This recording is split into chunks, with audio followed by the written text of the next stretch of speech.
Praise the Lord. Hallelujah. கர்த்தநாமம் மகிமைப்படுவதாக. Hallelujah. எல்லாரும் வந்திருக்கிறோம். எல்லாரும் முடிந்தவர்கள் முழங்கால் படிட்டு நம்ம எல்லாரும் கொஞ்ச நேரம் ஆண்டவரை ஸ்தோத்திரிக்க போகிறோம். எல்லாரும் இருக்கிற இடங்களை கண்களை மூடின வண்ணமாய் முழங்கால் படிட்டு ஹல்லேலூயா உம்மை ஸ்தோத்திரிக்க முழு இதயத்தோடு இதயத்தின் ஆழத்திலிருந்து நம்ம ஆண்டவரை ஸ்தோத்திரிக்கலாமா? ஆமென். ஆண்டவரே உம்மை ஸ்தோத்திரிக்கிறேன் ஏசப்பா. கல்வாரி நாயகனே உம்மை ஸ்தோத்திரிக்கிறேன் ஏசப்பா. கிருபை நிறைந்தவரே உம்மை ஸ்தோத்திரிக்கிறேன் ஏசப்பா. ராஜாதி ராஜனே உம்மை ஸ்தோத்திரிக்கிறோம் ராஜா. எங்கள் மகிமையின் தேவனே உம்மை ஸ்தோத்திரிக்கிறோம். மாறாத நேசரே உம்மை ஸ்தோத்திரிக்கிறோம் ராஜா. மகிமைக்கு பாத்திரரே உம்மை ஸ்தோத்திரிக்கிறோம். மங்காத பிரகாசம் உடையவரே உம்மை ஸ்தோத்திரிக்கிறோம். எல்லாம் ஸ்தோத்திரிக்கலாமா? இதயத்தின் ஆழத்திலிருந்து நம்ம கடந்த 3 மாதமாய் கண்மணி போல பாதுகாத்து இந்த 4ஆம் மாதத்திலே கர்த்தர் கிருபையாய் நம்மை கொண்டு வந்து அவருடைய சமூகத்துல நன்றி சொல்லும் விதமாய் அவருடைய கல்வாரி அன்பை நினைக்கும் விதமாய் கர்த்தர் இந்த விசேஷித்த பரிசுத்த ஓய்வு நாள் ஆராதனை கர்த்தர் கொண்டு வந்து தயவு நினைத்தவர்களை நன்றி சொல்லலாமா? ஆண்டவரே தகப்பனே அப்பா, கடந்த தகப்பனை 3 மாதங்களும் கண்மணி போல பாதுகாத்தீங்க. எல்லாம் நன்றி சொல்லலாமா? கர்த்தர் செய்த எல்லா நன்மைகளும் நினைத்தவர்களாய் ஒருவரும் மௌனமா இல்லாதபடி ஏசப்பா உமக்கு நன்றி செலுத்துகிற ஏசப்பா. ஆண்டவரே உமக்கு நன்றி ராஜா. ஆவியானவரே உமக்கு நன்றி ஏசப்பா. ஆமென் அப்பா. குடும்பங்களை பாதுகாத்து வந்த தயவிற்கு நன்றி ஆண்டவரே. அப்பா, எங்களுடைய வேலை ஸ்தலங்களை பாதுகாத்து வந்த தயவிற்கு நன்றி ஆண்டவரே. அப்பா, நாங்கள் தங்கும் இடங்களை கருத்தாக நாங்கள் போகும்போது வரும்போது ஏசப்பா கர்த்தருடைய கரம் ஆண்டவர் எங்களை நேர்த்தியாய் நடத்தி தயவு பாராட்டி அப்பா எங்களை கொண்டு வந்ததற்கு நன்றி ஏசப்பா. நன்றி ஏசப்பா. நன்றி ராஜா. நன்றி நன்றி நன்றி ஆண்டவர். உமக்கு கோடான கோடி நன்றி வழிகளை எடுக்கிற ஏசப்பா. ஆமென் ஆண்டவரே. தகப்படி இந்த 4ஆம் மாதத்துல கர்த்தாவே அப்பா முதலாவது வாரத்துல தகப்படி சமூகத்துக்கு எங்களை கொண்டு வந்த தயவிற்கு எல்லாம் ஏசப்பாக்கு நன்றி சொல்லாம நன்றி ஏசப்பா. எங்களை கிருபையாய் கொண்டு வந்து நடத்தி இருக்கீங்க ஆண்டவர். அதற்காய் நன்றி ராஜா. அதற்காய் நன்றி ஏசப்பா. அப்பா தகப்பனே உம்மை ஸ்தோத்திரிக்கிற ஆண்டவரே. விசேஷமா இந்த நாள்ல கூட ஆண்டவரே சபைக்கு எங்களை கூட்டி வந்த தயவிற்கு எல்லாம் நன்றி சொல்லாம நன்றி ஏசப்பா. அப்பா விடுதலையாய் உம்மை ஆராதிக்கும்படியாய் ஏசப்பா. ஆமென் அப்பா. உங்க நாமத்தை உயர்த்தும்படியாய் ஆண்டவரே கர்த்தர் தகப்பனே எங்களை கிருபையாய் கொண்டு வந்ததற்கு நன்றி நன்றி நன்றி நன்றி ராஜா. ஆமென் ஆண்டவரே. அப்பா கல்வாரி சிலுவையில் ஆண்டவர் எங்களுக்காய் நீ சிந்தின ரத்தத்திற்காய் எல்லாம் நன்றி சொல்லலாமா? கர்த்தர் தந்த அந்த ரட்சிப்பிற்காய், கர்த்தர் தந்த அந்த மீட்பிற்காய், அவருடைய அப்பா பிதாவே என்று கூப்பிடத்தக்கதான புத்திர சுகாரத்தின் ஆவியை அவர் தந்த தயவிற்காய் எல்லாம் ஆண்டவர் நன்றி சொல்லாம நன்றி ஆண்டவரே. கல்வாரி நாயகனே நன்றி. உலக எத்திசையிலும் தேவனுடைய மரணத்தை அவர் நினைவு கூர்ந்து கொண்டிருக்கிறாங்க. நாமளோ மரணத்தை மாத்திரம் அல்ல அவர் உயிர் தெழுதலையும் நினைவு கூறும்படியாய் வந்திருக்கிறோம். எல்லாம் கர்த்தரை பார்த்து ஆண்டவரே நீர் எங்களுக்காய் பாராட்டின ஆண்டவரே விலையேற பெற்ற ரத்தத்திற்கு நன்றி, ரட்சிப்பிற்கு நன்றி ஆண்டவரே. நீர் எங்கள் மேல் வைத்த அன்பிற்கு நன்றி எல்லாம் சொல்ல ஆண்டவரே. நீர் எங்கள் மேல் பாராட்டின அன்பிற்கு நன்றி ஆண்டவரே. எங்களை இவ்வளவாய் அன்பு கூர்ந்து அப்பா எங்கள் மேல் மனதுருகி ஏசப்பா உங்களுடைய ரத்தத்தை தந்து தகப்படி உங்களுடைய ஒரே பேரான குமாரனை தந்தருளி இவ்வளவாய் நீர் எங்கள் மேல் வைத்த அன்பிற்கு நன்றி நன்றி ராஜா. எல்லாம் உங்களுடைய ரட்சிப்பை பெற்ற விசேஷமா ரட்சிக்கப்பட்ட தேவ பிள்ளைகள் கரங்களை உயர்த்தி ஆண்டவருக்கு நன்றி சொல்லலாமா? ஆண்டவரே நன்றி ஏசப்பா. நீர் எங்களுக்காய் அடிக்கப்பட்டீர் ஆண்டவரே. எங்களுக்காய் தகப்பனே ஆமென் அப்பா எல்லா காயங்களும் பட்டீர் ஏசப்பா. எங்களுக்காய் தகப்பனே ஒடுக்கப்பட்டீர் ஏசப்பா. எங்களுக்காய் அசட்டை பண்ணப்பட்டீர் ஆண்டவரே. அப்பா தகப்பனே எங்களுக்காய் சிலுவையில் அறையப்பட்டீர் ஆண்டவரே. எங்களுடைய பாவங்களுக்காய், எங்களுடைய மீறுதல்களுக்காய், எங்களுடைய அக்கிரமங்களுக்காய் ஆண்டவரே கர்த்தாவே கல்வாரி சிலுவையில் ஆண்டவரே நீர் ரத்தம் சிந்தி பலியாய் உம்மையே தந்ததற்கு நன்றி ஆண்டவரே. நன்றி நன்றி நன்றி ராஜா. உம்மை ஸ்தோத்திரிக்கிற ஆண்டவரே. அதை நினைவு கூறத்தக்கதாகவும் உம்முடைய உயிர்த்தெழுதல் வல்லமையை நாங்கள் பெற்றுக்கொள்ளத்தக்கதாகவும் ஒவ்வொரு நாள் ஒரு உணர்வுள்ள இருதயத்தை எங்களுக்கு தரும்படியா இந்த ஆராதனை நீ நடத்தும்படியா ஒப்பு கொடுக்கிற ஏசப்பா. ஆரம்பம் முதல் முடிவரை உங்க பிரசன்னம் கூர்ந்து வழி நடத்திட்டு ஆண்டவரே. அப்பா இந்த நாள்ல நடக்கிற விசேஷித்த காரியங்கள் எல்லாவற்றிலும் உங்க கரை இருக்கட்டும் ஏசப்பா. ஆவியானவர் நீ நடத்துவீராக ராஜா. அப்பா பங்கு பெறுகிற ஒவ்வொரு பிள்ளைகளும் பரிசுத்த ஆவியானவர் அபிஷேகித்து ஆண்டவரே அப்ப பரிசுத்த ஆவியானவர் நீர் வெளிப்படும்படியாய் பேச ஒப்பு கொடுக்கிற ஆண்டவரே. கர்த்தருடைய ஆவியானவர் இங்கே அவங்க விடுதலை என்று நாங்கள் பார்க்கிறோம். இன்று அநேகர் விடுதலை படுவார்களாக. அப்பா இருளில் இருக்கிற ஜனங்கள் அப்பா வெளிச்சத்தை காண்பார்களாக இயேசுவின் நாமத்தினால. அப்பா நீர் எங்களுக்காய் சிந்தின ரத்தத்திற்கு நன்றி ஆண்டவரே. நன்றி ஏசப்பா, நன்றி தகப்பனே, உமக்கு நன்றி ஆண்டவரே. எங்களை ருசி கூட கழுவி சுத்திகரிங்க. கர்த்தரை மொத்த ஆராதனை பொறுப்பெடுத்துக் கொண்டு வழி நடத்துங்க ராஜா.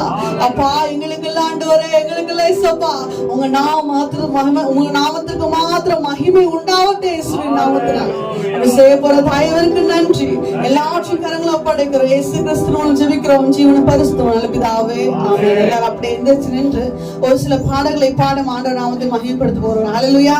எத்தனை பேர் சந்தோஷமா இருக்கிறீங்க? ஹல்லேலூயா. விசேஷமா கர்த்தர் நம்ம ரட்சித்ததற்காக எத்தனை பேர் சந்தோஷமா இருக்கீங்க? ஹல்லேலூயா. ஒவ்வொரு நாளும் சந்தோஷப்பட வேண்டிய விஷயம், கர்த்தர் நம்மை ரட்சித்திருக்கிறார். ஹல்லேலூயா. அவர் சும்மா வார்த்தை அனுப்பி அல்ல, அவரே அனுப்பி, ஹல்லேலூயா, அவர் யாருடைய ரத்தத்தையோ வைத்தல்ல, தன் சொந்த ரத்தத்தை தந்து நம்மை அவ்வளவாய் அன்பு கூர்ந்தது நிமித்தம் நமக்கு இந்த விலையேற பெற்ற ரட்சிப்பை அவர் தந்து இருக்கிறார். ஹல்லேலூயா. அதை நம்ம உணர்ந்த வண்ணமா இந்த நாள் முழுதும் பாடுகிற பாடலா இருக்கட்டும், கேட்கிற வார்த்தையா இருக்கட்டும், இந்த உணர்வு நமக்குள்ள இருக்கணும். கிடைத்தது இலவசமா இருந்தாலும் அது ரொம்ப விலை மதிப்புள்ளது. ஹல்லேலூயா. அதுக்கு விலையே கொடுக்க முடியாத அளவுக்கு அப்பேற்பட்ட விலை மதிப்பற்ற ஒரு ரத்தம். ஹல்லேலூயா. அது நம்ம பெற்றுக்கொண்டோம் என்ற ஒரு நிச்சயத்தோடு சந்தோஷத்தோடு இந்த மொத்த ஆராதனையும் நம்ம அந்த நோக்கத்தோடு நம்ம ஆண்டவரை ஆராதிக்க போகிற வார்த்தையை கேட்க போறோம். கர்த்தர் இப்படிதான் முதலாவது பாடலாய், ரத்தம் இயேசு ரத்தம் எல்லா பாவ அழுக்கையும் கழுவுமே. ரத்தம் இயேசு ரத்தம் நம்முடைய எல்லா அவயங்களையும் யாவையும் ஒரு சுத்தம் செய்யும். ஹல்லேலூயா. கர்த்தர் மாத்திரமே நம்ம பாவங்களை கழுவத்தக்கதாய் பாத்திரவானா இருக்கிற எல்லா கரங்களை தட்டி கூட பாடலாமா? ரத்தம் இயேசு ரத்தம் எல்லா பாவ அழுக்கையும் கழுவுமே. ரத்தம் இயேசு ரத்தம் எல்லா அவயங்கள் யாவையும் சுத்தம் செய்யும். ரத்தம் இயேசு ரத்தம் எல்லா பாவ அழுக்கையும் கழுவுமே. ரத்தம் இயேசு ரத்தம் எல்லா அவயவம் யாவையும் சுத்தம் செய்யும். ஆதி காலத்தில் வியாதியாவும் அற்புதமாய் சுத்தப்படுத்தியவர். ஆதி காலத்தில் வியாதியாவை அற்புதமாய் சுத்தப்படுத்தியவர். ஆத்துமா எல்லாம் ரட்சியும் ஐயா, ஆத்மநாயகா இயேசையா. ஆத்துமா எல்லாம் ரட்சியும் ஐயா, ஆத்மநாயகா இயேசையா. ஆத்மநாயகா இயேசையா. ரத்தம் ரத்தம் இயேசு ரத்தம் எல்லா பாவ அழுக்கையும் கழுவுமே. ரத்தம் இயேசு ரத்தம் எல்லா அவயவம் யாவையும் சுத்தம். மறுபடியும் கூட, ரத்தம் இயேசு ரத்தம் எல்லா பாவ அழுக்கையும் கழுவுமே. ரத்தம் ரத்தம் எல்லா அவயவம் யாவையும். வியாதி பலவீனத்தை மாற்றியது ரத்தம். அவர் நம்முடைய பாவ பிசாசு பிடியிலிருந்து நம்மை விடுதலை ஆக்கினார். தூயாதி தூய ரத்தம்.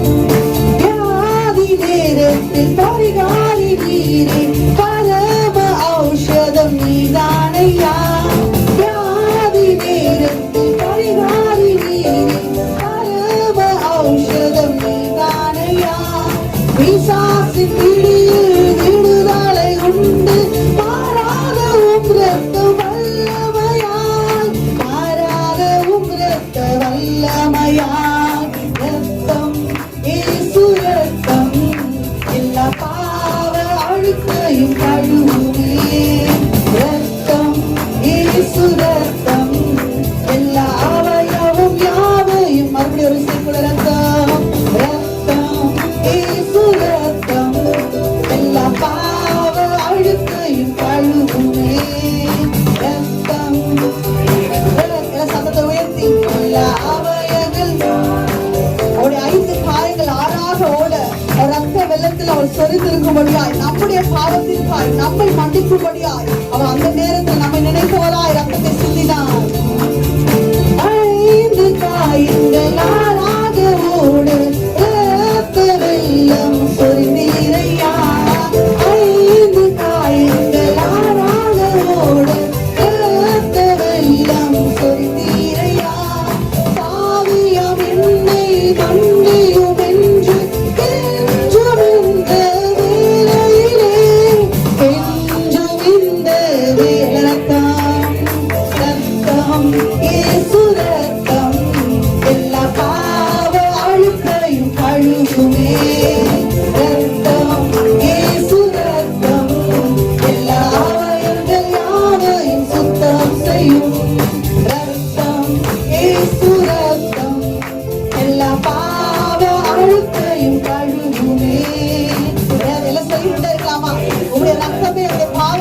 விடுகிற ரத்தம் ஆண்டவரே.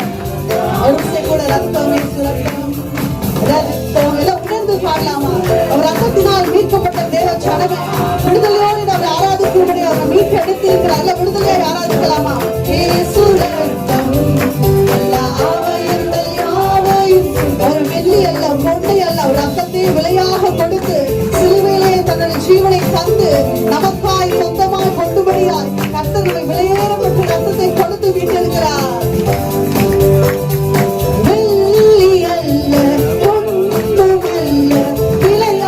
சிலுவையில் நீர் கொடுத்தீர், வெள்ளி அல்ல பொன்னும் அல்ல, விலையாக சிலுவையில் நீர் கொடுத்தீர்.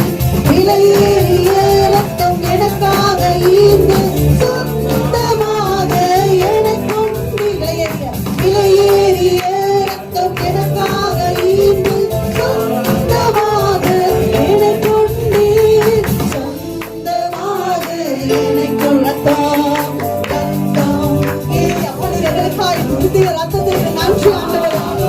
ரத்தம் இல்லாதபடி ஆண்டவரை மீட்பு இல்லையே சொப்பா அதை நினைந்தவரா எங்கள் மேல் வைத்த அன்பிற்கு நன்றி. யாரையும் மறுபடி ஒரு இசை கூட ரத்தம் இயேசு ரத்தம் எல்லா பாவ அழுக்கையும் கழுவுமே. ரத்தம் இயேசு ரத்தம் எல்லா அவயவம் யாவையும் பொன்னை அல்ல வெள்ளி அல்ல பொன்னும் அல்ல, விலையாக சிலுவையில் நீர் கொடுத்தீர். வெள்ளி அல்ல பொன்னும் அல்ல, விலையாக சிலுவையில் நீர் கொடுத்தீர். விலையேறிய ரத்தம் எனக்காக ஈந்து சொந்தமாக விலையேறிய ரத்தம் எனக்காக தந்து சொந்தமாக என்னை கொண்டீர். அப்பொழுது சொந்த பிள்ளையாய் என்னை கொண்டீர். ரத்தம் இயேசு ரத்தம் என்னை கழுவுகிற ரத்தம். ரத்தம் இயேசு ரத்தம் யாவையும் சுத்தம் செய்யும். ரத்தம் இயேசு ரத்தம் எல்லா பாவ அழுக்கையும் கழுவுமே. ரத்தம் இயேசு ரத்தம் எல்லா அவயவம் யாவையும் சுத்தம் செய்யும். வியாதி நேரத்தில் பரிகாரி நீர் பரம ஔஷதம். வியாதி நேரத்தில் பரிகாரி உங்க ரத்தம் என விடுதலை ஆக்கியதற்காய் நன்றி. பரம ஔஷதம் நீர்தானையா, பிசாசின் பிடியில் விடுதலை உண்டு. பிசாசின் பிடியில் விடுதலை உண்டு. மாறாதவும் இரத்த வல்லமையால், மாறாதவும் இரத்த வல்லமையால். ரத்தம் இயேசு ரத்தம் எல்லா பாவ அழுக்கையும் அப்பா நன்றி. எல்லா அவயவம் யாவும் எல்லாம் உற்சாகமாய் கரையுண்டா தட்டி. ரத்தம் இயேசு ரத்தத்தை சிந்திக்கிறது சரீரத்தை ஒப்பு கொடுக்கிறது. நம்ம இருக்கிற கொஞ்ச நேரத்தை நம்ம எந்த அளவுக்கு ஏற்றுக்கொண்டு வேகமாய் கரங்களை தட்டி உற்சாகமாய் பாடப்படுவோம். பாடப்பட்டே இருக்கலாமா? ரத்தம் ரத்தம் இயேசு ரத்தம் நம்ம ரத்தத்தையே கொடுத்த தேவனுக்கு கொஞ்ச நேரத்தை கொடுக்கலாமா? இயேசு ரத்தம் எல்லா அவயவங்கள் யாவையும் ரத்தம் ரத்தம் ரத்தம் இயேசு ரத்தம் எல்லா பாவ அழுக்கையும் கழுவுமே. இயேசு ரத்தம் எல்லா அவயவங்கள் யாவையும் சுத்தம் செய்ய. கரங்களை தட்டி ஆண்டவர் நன்றி சொல்லலாமா? நமக்காய் தன்னுடைய ஜீவனையே தந்து ஹல்லேலூயா. ஒரு மனிதன் நமக்கு தரக்கூட முடியாது, ஆனா பரலோகத்தின் தேவன் நம்மை உண்டாக்கின நம்ம தேவாதி தேவன் மற்ற காரியங்களை தூதர்களையும் அனுப்பாதபடி தன்னையே அனுப்பின தேவன் எவ்வளவு மேன்மையான ஒரு பாக்கியத்தை பெற்றிருக்கிற நம்ம எல்லாம் கரங்களை தட்டி நன்றி ஏசப்பா. நீ தந்த இந்த பாக்கியத்துக்கு நன்றி ஆண்டவரே. உமக்கும் எனக்கு எவ்வளவு தூரமா இந்த இடத்தை இந்த பாவத்தை ஆண்டவரே கழுவும்படியா ஏசப்பா நீரே வந்த ஆண்டவரே எங்கள் மேல் வைத்த அன்பு ஏசப்பா. அதுக்கு ஈடுனே எல்லா ஆண்டவரே, அதுக்கு ஈடுனே எல்லா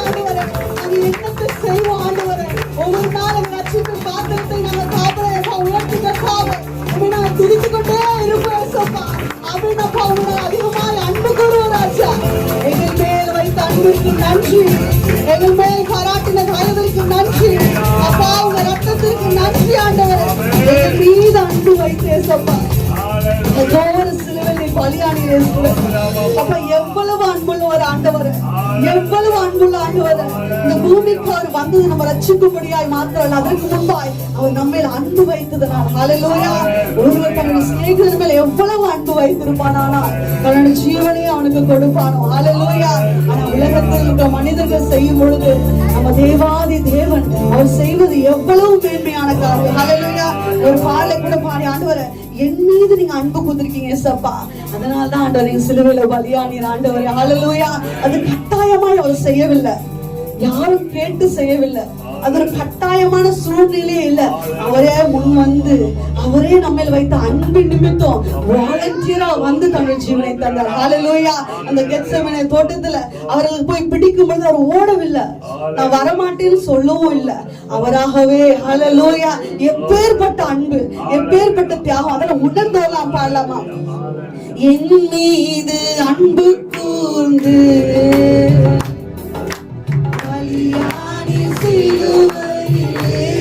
உணர்ந்து பாடலாமா?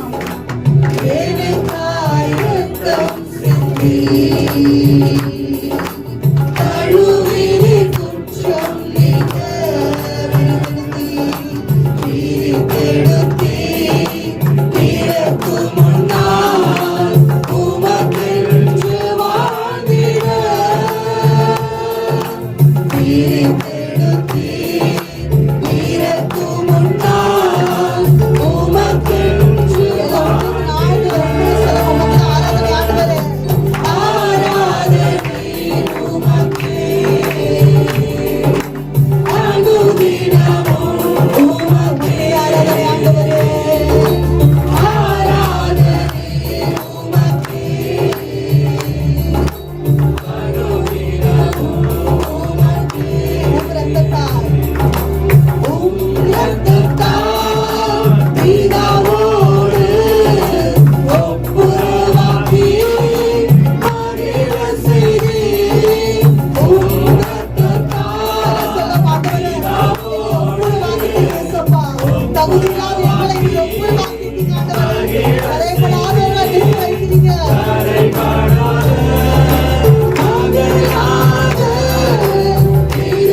இருக்கணும். ஹalleluya. கர்த்தர் அவருடைய ரத்தத்தை விலையேற பெற்ற ரத்தத்தை நமக்காய் சிந்திருக்கிறார். ஹalleluya. நம் மூலமா அவருக்கு ஒரு லாபமும் இல்லை. ஆனாலும் நாம் ஒரு பரிசுத்தவான்கள் அல்ல, ஆனாலும் அவன் நீதி உள்ளவர்கள் அல்ல, ஆனாலும் அவர் நீதி உள்ளவரா இருக்கிறபடினால், அவர் பரிசுத்தரா இருக்கிறபடினால், அவர் அக்கிரமம் செய்யாதவரா இருக்கிறபடினால், அவர் மீறுதல் செய்யாத தேவனா இருக்கிறபடினால், அவர் நம்மேல் வைத்த அன்பின் நிமித்தம் நம்ம அழகாய் வந்து நம்ம அவரை சேர்த்துக் கொள்ளும்படியாய் தன் சொந்த ரத்தத்தையே தந்திருக்கிறார். ஹalleluya. எவ்வளவு பெரிய பாக்கியம், எவ்வளவு பெரிய பாக்கியம். நித்திய மீட்பை கொடுக்கும்படியாய் கர்த்தர் தந்த ரத்தத்திற்காக எல்லா ஒரு கூட கரங்களை தட்டி நன்றி சொல்லாமா? நன்றி ஆண்டவர், நன்றி ஏசப்பா, நன்றி ராஜா, ஸ்தோத்திரிக்கிற ஆண்டவர். எங்க மேல் பாராட்டின அன்பிற்கு, எங்க மேல் வைத்த தயவிற்கு நன்றி ராஜா, நன்றி ராஜா, நன்றி ராஜா. அப்பா இன்னொரு பாடலை கூட பாடி ஆண்டவத்தின் நாமத்தை மகிமைப்படுத்தலாமா? ஹalleluya. கர்த்தர் நாமம் மகிமைப்படுவதாக. ரத்தமே சிந்தப்பட்ட ரத்தமே, விலையேற பெற்ற வல்ல ரத்தமே, இயேசு கிறிஸ்துவின் ரத்தமே, எனக்கு விலையாக சிந்தப்பட்டது. எல்லாம் பாடமா? உண்மையான ரத்தமே, ரத்தமே சிந்தப்பட்ட ரத்தமே, விலையேற பெற்ற வல்ல ரத்தமே, இயேசு கிறிஸ்துவின் ரத்தமே, எனக்கு விலையாக சிந்தப்பட்டதே. தூரமான சொந்தமென்று உறவை தந்த ரத்தமே, தூரமான சொந்தமென்று உறவை தந்த ரத்தமே, ஜீவனுள்ள புதிய மார்க்கத்தினுள்ளே, ஜீவனுள்ள புதிய மார்க்கத்தினுள்ளே பிரவேசிக்க தைரியம் தந்த ரத்தமே, பிரவேசிக்க தைரியம் தந்த ரத்தமே, ரத்தமே சிந்தப்பட்ட ரத்தமே, விலையேற பெற்ற வல்ல ரத்தமே, இயேசு கிறிஸ்துவின் ரத்தமே, எனக்கு விலையாக சிந்தப்பட்டதே. பல ரத்தமே, ரத்தமே சிந்தப்பட்ட ரத்தமே, விலையேற பெற்ற வல்ல ரத்தமே, இயேசு கிறிஸ்துவின் ரத்தமே, எனக்கு விலையாக சிந்தப்பட்டதே. பாவங்கள் யாவையும் கழுவி பரிசுத்தமாக்கின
ஆண்டவரே ஒவ்வொரு நாள் அந்த ரட்சிப்பை காத்துக்கொள்ள உதவி செய்யுங்க ஏசப்பா. எல்லாருமே சொல்லுவோம் ஆண்டவரே அப்பா நீங்க மீட்டு கொண்டதற்கு நன்றி ஆண்டவரே. அப்பா தகப்பனே ஒவ்வொரு நாள் அந்த ரட்சிப்பை காத்துக்கொள்ளணும் ஆண்டவரே. அதை விட்டு விடுகிற பிள்ளைங்களா இருக்கக்கூடாது ஏசப்பா. காத்துக்கொள்ள தக்கதான வெள்ளத்தை கிருபை எல்லாம் கேட்கலாம் ஆண்டவரே. அப்பா நாங்க ரட்சிப்பை இழந்து விடாதபடி ஆண்டவரே எங்களுக்காய் சிந்தின ரத்தத்தை அசட்டை பண்ணாதபடி நாங்க ஒவ்வொரு நாளும் ஜாக்கிரதையா இருக்கும்படியா கர்த்தரை கிருபை பாராட்டுங்க. எல்லாம் ஜெபமாய் சொல்ல ஆண்டவரே கிருபை பாராட்டுங்க ஏசப்பா. ஆண்டவரே கிருபை பாராட்டுங்க ஏசப்பா. உலகத்தில் இருக்க அநேக தெய்வங்கள் அவர்கள் ஏதோ காரியங்கள் செய்யாவிட்டாலும் ஆனா அவர்கள் மக்கள் மத்தியில இருந்து நிறைய காரியங்கள் எதிர்பார்க்கிறாங்க. ஒரு மண்ணுக்காய் மனுஷர்கள் எவ்வளவோ என்னென்னோ காரியங்கள் செய்கிறாங்க. ஆனா நம்ம ஜீவனுள்ள தேவாதி தேவன் நம்ம இடத்துல எதிர்பார்க்கிறதெல்லாம் ஒன்றே ஒன்றுதான், நம்முடைய இருதயம். ஹல்லேலூயா. அப்படி சொல்லாம ஆண்டவரே உங்களுடைய ரத்தத்தையே கொடுத்து மீட்டிருக்கீங்க ஆண்டவரே. இனி ஒவ்வொரு நாளும் உண்மை நாங்க அன்பு கூறுகளா இருப்போம் ஏசப்பா. எல்லாரும் சொல்லுவோம் ஆண்டவரே இதுவரை தகப்பு நாங்க ஒரு ரத்தத்தை அசட்டை பண்ணியிருப்போமானால் நீர் எங்களுக்காய் கல்வாரி சிலுவையில பண்ண தாவுடைய தியாகத்தை நாங்கள் அசட்டை பண்ணியிருப்போமானால் ஒரு விஷயம் மன்னிப்பு கேட்கலாமா ஆண்டவரே எங்களை மன்னிங்க ஆண்டவரே. ஒரு ரட்சிக்கப்பட்டு அவ்வளவு வருடங்கள் ஆயிருந்தோம் ஆனாலும் நான் மறுபடியும் பின்மாற்றத்திற்குள்ளாய் போயிருப்போமானால் அவர் நமக்காய் சிந்தினார் நமக்காய் கொடுத்த அந்த ரட்சிப்பை நம்மளை அசட்டை பண்ணியிருப்போமானால் ஆண்டவரே ஒரு விஷயம் மன்னிங்க ஆண்டவரே. எல்லாம் கேட்கலாமா ஆண்டவரே ஒரு விஷயம் மன்னிங்க ஆண்டவரே. ஏசப்பா உங்க ரட்சிப்பை அசட்டை பண்ணக்கூடாது ஏசப்பா. ஆவியானவர்களை கிருபை பாராட்டுவீராக ஆண்டவரே. அப்பா முழு உள்ளத்தோடு ஒவ்வொரு நாள் நாங்க அன்பு கூறணும் ஏசப்பா. முழு பலத்தோடு நாங்கள் நேசிக்கணும் ஆண்டவரே. அப்பா முழு ஆவியோடு நாங்கள் ஆராதிக்கணும் அன்பு கூறணும் ஏசப்பா. அப்ப ஏற்பட்ட கிருபையில தாங்க ஆண்டவரே. கர்த்தர் அதற்கு கைமான ஒன்றே ஒன்றுதான் எதிர்பார்க்கிறார். அவர் அன்பு கூறுவோமா என்று. ஹல்லேலூயா. அவர் எதிர்பார்க்கிறது ஒன்றே ஒன்றுதான், நம் முழு இருதயத்தோடு முழு ஆவியோடு முழு பலத்தோடு தேவனிடத்தில் அன்பு கூறுவர்களாய் காணப்படும் பொழுது கர்த்தர் நம்ம மேல் பிரியப்படுவார். ஹல்லேலூயா. முழு உள்ளத்தோடு ஆராதிப்பே முழு பலத்தோடு முழு உள்ளத்தோடு ஆராதிப்பே முழு ஒப்பு கொடுத்து பண்ணலாமா? அரைகுறையா இருக்கும் ஆராதனை அரைகுறையா இருக்கும் அப்பா நம்ம இதயத்தோடு ஆராதிப்பாண்டவரே. இது நான் பாவம் செய்ய மாட்டாண்டவரே. உங்க ரட்சிப்பை அசட்டை பண்ண மாட்டாண்டவரே. அல்லேலூயா. ஆராதனை ஆராதனை ஆராதனை அன்பு கூறுவாண்டவரே. அன்பு கூறுவே இன்னும் நமக்காய் அவர் செய்த தியாகம், நமக்காய் அவர் கொடுத்த விலையேற பெற்ற ரட்சிப்பு, நமக்காய் சிந்தின விலையேற பெற்ற ரத்தம். அன்பு கூறு அதற்கு அவருக்கு கைமாறான் எந்த அளவுக்கு உங்களால் அவரை நேசிக்க முடியும் ஆண்டு தமிழ்த்தாள அங்கே ஒப்பு கொடுக்கலாமா? அப்போ உங்களை முழு உள்ளத்தோடு ஆராதித்தாண்டவரே. முழு உள்ளத்தோடு ஆராதிப்பே முழு பலத்தோடு அன்பு கூறுவே. இல்ல கரங்களை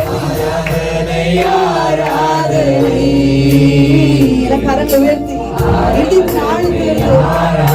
நம்மளே அன்பு கூர்ந்தவர் அன்பு கூறலாமா? ஆராதனை ஆராதனை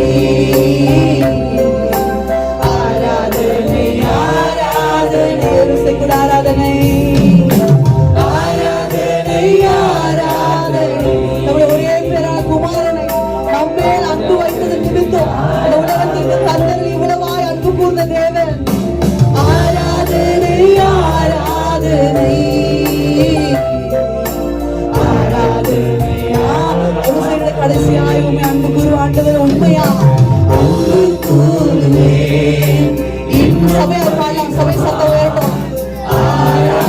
சபை எல்லாம் சத்தத்தை உயர்த்தி நம்ம ரட்சிப்பின் சத்தத்தை அவருடைய சரீரத்தை நம்ம ஒப்பு கொடுத்து இருதயத்தை ஒப்பு கொடுக்கலாமா? ஆராதிப்பே இன்னொரு விஷயம் கூட அன்பு கூறு ஆண்டவர்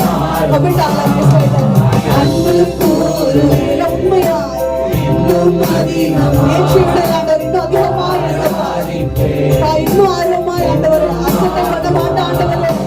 அன்பு கூறுவே இன்னும் அதிகமாய் ஆராதிப்பே இன்னும் கூட அன்பு கூறுவே இன்னும்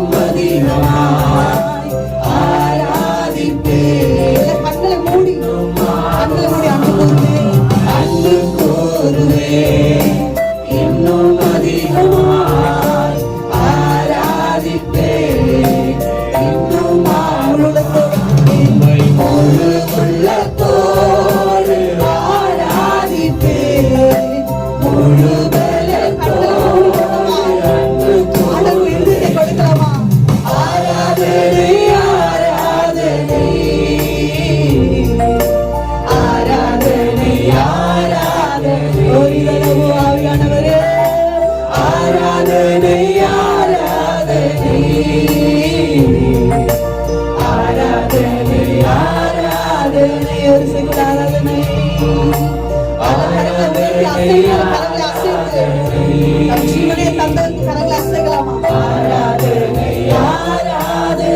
அவர் செய்தது எப்படி என்று அறிந்து கொள்வோம்னா நம்ம அவருக்காக எவ்வளவு துரிதமாய் செய்வோம் தெரியுமா? அவர் செய்தது எவ்வளவு பெரிய காரியம் என்று அறிந்து கொள்வோம்னா நம்ம துதிகள் சொல்ல வேண்டிய அவசியமே இருக்காது.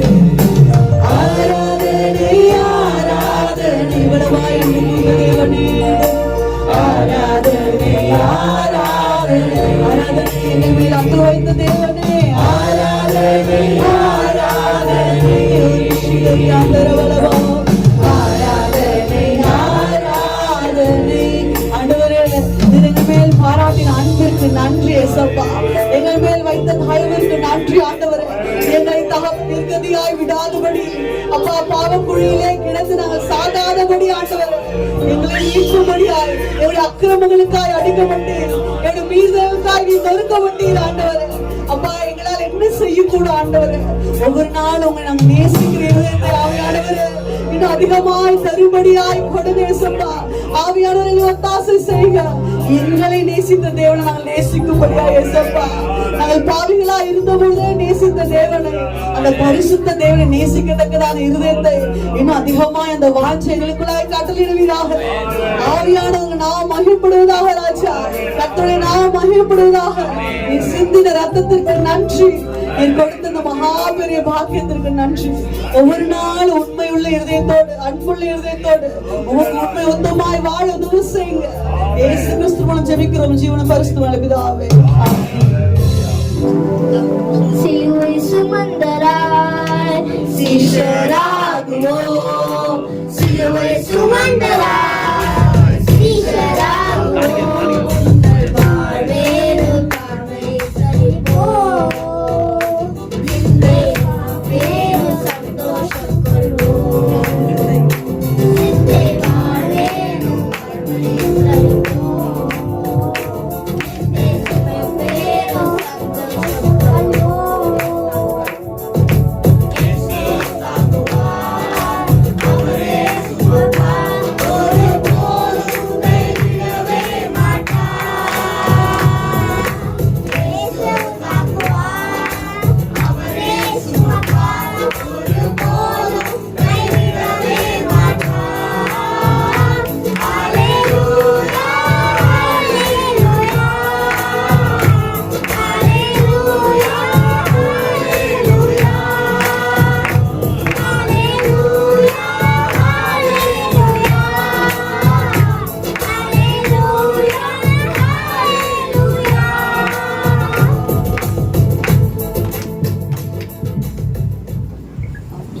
எல்லோரும் கரங்களை தட்டி பிள்ளை உற்சாகப்படுத்தலாம்.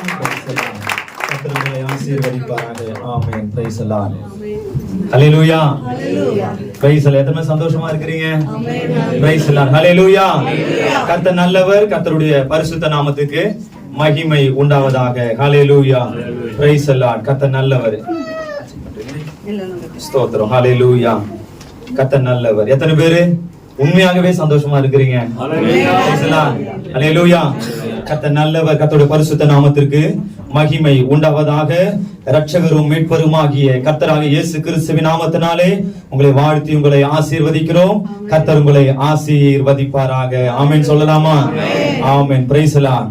உலக எத்திசையிலும் வெள்ளி, சனி, ஞாயிறு இந்த நாட்களை பிரைஸ் தி லார்ட் விசேஷமாக பிரைஸ் தி லார்ட் கடந்த நேற்றைய தினத்தை எல்லாரும் துக்க வெள்ளி என்றும் புனித வெள்ளி என்றும் price the Lord good Friday என்றும் அநேகர் சொல்லுகிறதை நம்ம பார்த்திருக்கிறோம். Price the Lord. சில இடங்களில இன்னும் கர்த்தர் இயேசு கிறிஸ்து அவர் மரிச்சிட்டாருன்னு நினைச்சு அழுது கொண்டிருக்கிற ஒரு கூட்டம் உண்டு. இன்னும் சில கூட்டம் உண்டு, அவர் எனக்காக மரித்தார் என்கிற என்று சந்தோஷப்படுகிற ஒரு கூட்டம் உண்டு. Price the Lord. அதனாலதான் நேற்றைய தினத்தை அநேக சபைகள் சொல்லுகிறது பிரைஸ் தி லார்ட், அது குட் ஃப்ரைடே, அது ஒரு நல்ல நாள். Price the Lord. உலகத்துல மரிக்கிறவர்களை குடும்பத்தார் எல்லாரும் சொல்லுவாங்க, என் குடும்பத்துல இவங்க மரிச்சிட்டாங்க அதனால எனக்கு துக்கம் என்று அநேகர் சொல்லுகிறதை நம்ம பார்த்திருக்கிறோம். ஆனால் கர்த்தராகிய இயேசு கிறிஸ்து மரித்தது அது நமக்கு மிகுந்த சந்தோஷம். Praise the Lord. ஹல்லேலூயா. ஒரு நாளுக்கு இந்த உலகத்துல பிரைஸ் தி லார்ட் 1,73,000 பேர் மரிக்கிறாருங்க ஒரு நாள் அப்ராக்சிமேட்டா. Price the Lord. அது மாத்திரமல்ல, ஒரு மணி நேரத்துக்கு பிரைஸ் தி லார்ட் 7200 பேர் மரிக்கிறார்களாம்.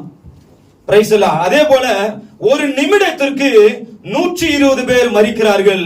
ஒரு நொடிக்கு 2 பேர் மரித்துக் கொண்டு இருக்கிறார்கள். இந்த உலகத்துல எத்தனை பேர் மரித்தாலும் எல்லாரும் சொல்றது இவர்கள் மரித்தது எங்களுக்கு மிகுந்த துக்கம் என்று சொல்லுகிறதை நாம் பார்த்திருக்கிறோம்.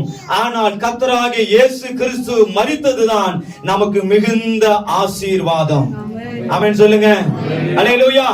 நாம் மரித்த இயேசுவை நாம் ஆராதிக்க வரவில்லை, மரித்து உயிரோடு எழுந்த இயேசுவை ஆராதிக்க வந்திருக்கிறோம். Price the Lord. மரணத்தை ஜெயமாக விழுங்கினவரை ஆராதிக்க வந்திருக்கிறோம். அன்பான கர்த்தருடைய பிள்ளைகளே, நேற்றைய தினத்திலே நம்மால் இந்த நாட்களை நாம் விசேஷித்துக் கொள்ள முடியவில்லை. ஆதலால் இந்த நாளிலே பிரைஸ் தி லார்ட் கர்த்தராகிய இயேசு கிறிஸ்து சிலுவையிலே பேசின கடைசி 7 வார்த்தைகளை குறித்து நாம் தியானிக்கும்படியாக நாம் வந்திருக்கிறோம். Price the Lord. உலகத்தில் ஒரு மனிதன் மரிக்கும் பொழுது அவர்கள் கடைசியாக பேசின வார்த்தை என்னவென்று கேட்பதற்கு அநேகர் ஆவலோடு நிற்கிறதை நாம் பார்த்திருக்கிறோம். ஒரு உலக மனிதன் இறக்கும் பொழுது இறக்கதற்கு முன்பதாக சொல்லப்படுகிற வார்த்தைக்கு ஜனங்கள் இவ்வளவு ஆவலாய் காத்துக் கொண்டு இருப்பார்கள் என்றால், வானத்தையும் பூமியையும் உண்டாக்கின அண்ட சராசரத்தை தன்னுடைய வார்த்தையினால உண்டாக்கின தேவாதி தேவன் பேசின அந்த கடைசி 7 வார்த்தை நம்முடைய வாழ்க்கையில மிக முக்கியமான வார்த்தைகள். அந்த வார்த்தையின்படி வாழ்வதற்கு நம்மை அர்ப்பணிக்கும் பொழுது நிச்சயமாகவே நம்மை கொண்டு கர்த்தர் பெரிய காரியங்களை கர்த்தர் செய்து முடிப்பாராக. ஹல்லேலூயா. கர்த்தராகிய இயேசு கிறிஸ்து பூமிக்கு வந்த மிக முக்கியமான ஒரு நோக்கம் பிதாவினுடைய அன்பை. பிதா இந்த உலகத்தை அவர் அதிகமாக நேசித்தார். பிதா மனித குலத்தை அதிகமாக நேசித்தார். ஆதலால் தம்முடைய ஒரே குமாரனாகிய இயேசு கிறிஸ்துவை இந்த பூமிக்கு அவர் அனுப்பினார். தேவனுடைய அன்பு விளங்கும்படியாய் பூமியிலே மனுஷ குமாரன் அவர் வந்தார் என்று வேதம் சொல்லுகிறது. இதைத்தான் ரோமர் 5வது அதிகாரம் 6 - 10 வரை நாம் வாசிக்கும் பொழுது இங்கே வேதம் சொல்லுகிறது, நாம் பாவிகளா இருக்கையில் கிறிஸ்து நமக்காக மரித்ததினாலே தேவன் நம்மே வைத்த அன்பை விளங்க பண்ணினார் என்று வேதம் சொல்லுகிறது. அது மாத்திரமல்ல, வேதம் இன்னும் அருமையா சொல்லுகிறது, ஒரு நல்லவனுக்காக ஒருவேளை சிலர் மரிக்கலாம், ஒரு நீதிமானுக்காக ஒருவேளை சிலர் மரிக்கலாம், பாவிகளும் துரோகிகளுமா இருந்த நமக்காக நம்முடைய கர்த்தராக இயேசு கிறிஸ்து மரித்தார் என்று வேதம் சொல்லுகிறது. நாம் எவ்வளவு பாக்கியம் பெற்ற ஜனங்கள். கூடி வந்திருக்கிற நீங்களும் நானும் மிகவும் பாக்கியமற்ற ஜனங்கள். ஆமென் சொல்லுங்க. ஏனென்றால் அவர் நமக்காக மரித்திருக்கிறார். அவன் நமக்காக மரிக்கணும்னு சொல்லிட்டு நம்ம தாய் தகப்பன் இடத்துலயோ அல்லது கூட பிறந்தவர்கள் இடத்துல நம்ம கேட்போம் அப்படின்னா, மரிக்க வேண்டாம், எனக்கு என்னுடைய உடம்புல இருக்கிற ஒரு ஆர்கன் ஃபெயிலியர் ஆயிடுச்சு, நீங்க உங்க ஆர்கனை கொடுங்கன்னு சொன்னா கூட கொடுப்பதற்கு அநேகர் முற்படுவது இல்லை. ஆனால் கர்த்தராகிய இயேசு கிறிஸ்து தம்முடைய ஜீவனையே நமக்காக கொடுத்து தம்முடைய அன்பை விளங்க பண்ணினார். உங்களை நேசிக்கிற ஒருவர் இருக்கிறார் என்பதை மறந்து விடாதீர்கள். பக்கத்துல கரம்படி சொல்லுங்க, உங்களை நேசிக்கிற ஒருவர் இருக்கிறார், அவர் உங்களுக்காக ஜீவனையே கொடுத்திருக்கிறார். நம்முடைய தேவன் நம்மை நேசிக்கிறார். ஆதலால் அந்த பூமிக்கு வந்து தம்மை தாமே அவர் அர்ப்பணித்தார் என்று வேதம் சொல்லுகிறது. Price the Lord. ஏசாயா 53வது அதிகாரம் 5வது வசனம் இப்படியாக சொல்லுகிறது. வாசியுங்கள். ஏசாயா 53வது அதிகாரம் அதனுடைய 5வது வசனம். இங்கே வேதம் சொல்லுகிறது, தேசத்திலே சமாதானத்தை கொடுக்கும்படியாய் கர்த்தராகிய இயேசு கிறிஸ்து இந்த பூமிக்கு வந்தார் என்று வேதம் சொல்லுகிறது. அல்லேலூயா. நம்முடைய கர்த்தராகிய இயேசு கிறிஸ்து இந்த தேசத்திலே சமாதானத்தை கொடுக்கும்படியாய் நம்முடைய மீறுதல் நிமித்தம் அவர் காயப்பட்டு நம்முடைய அக்கிரம நிமித்தம் அவர் நொறுக்கப்பட்டார். நமக்கு சமாதானத்தை உண்டு பண்ணும் ஆக்கினை அவர் மேல் வந்தது என்று வேதம் சொல்லுகிறது. இரண்டாவது, கர்த்தராகிய இயேசு கிறிஸ்து பூமிக்கு வந்த நோக்கம் என்ன தெரியுமா?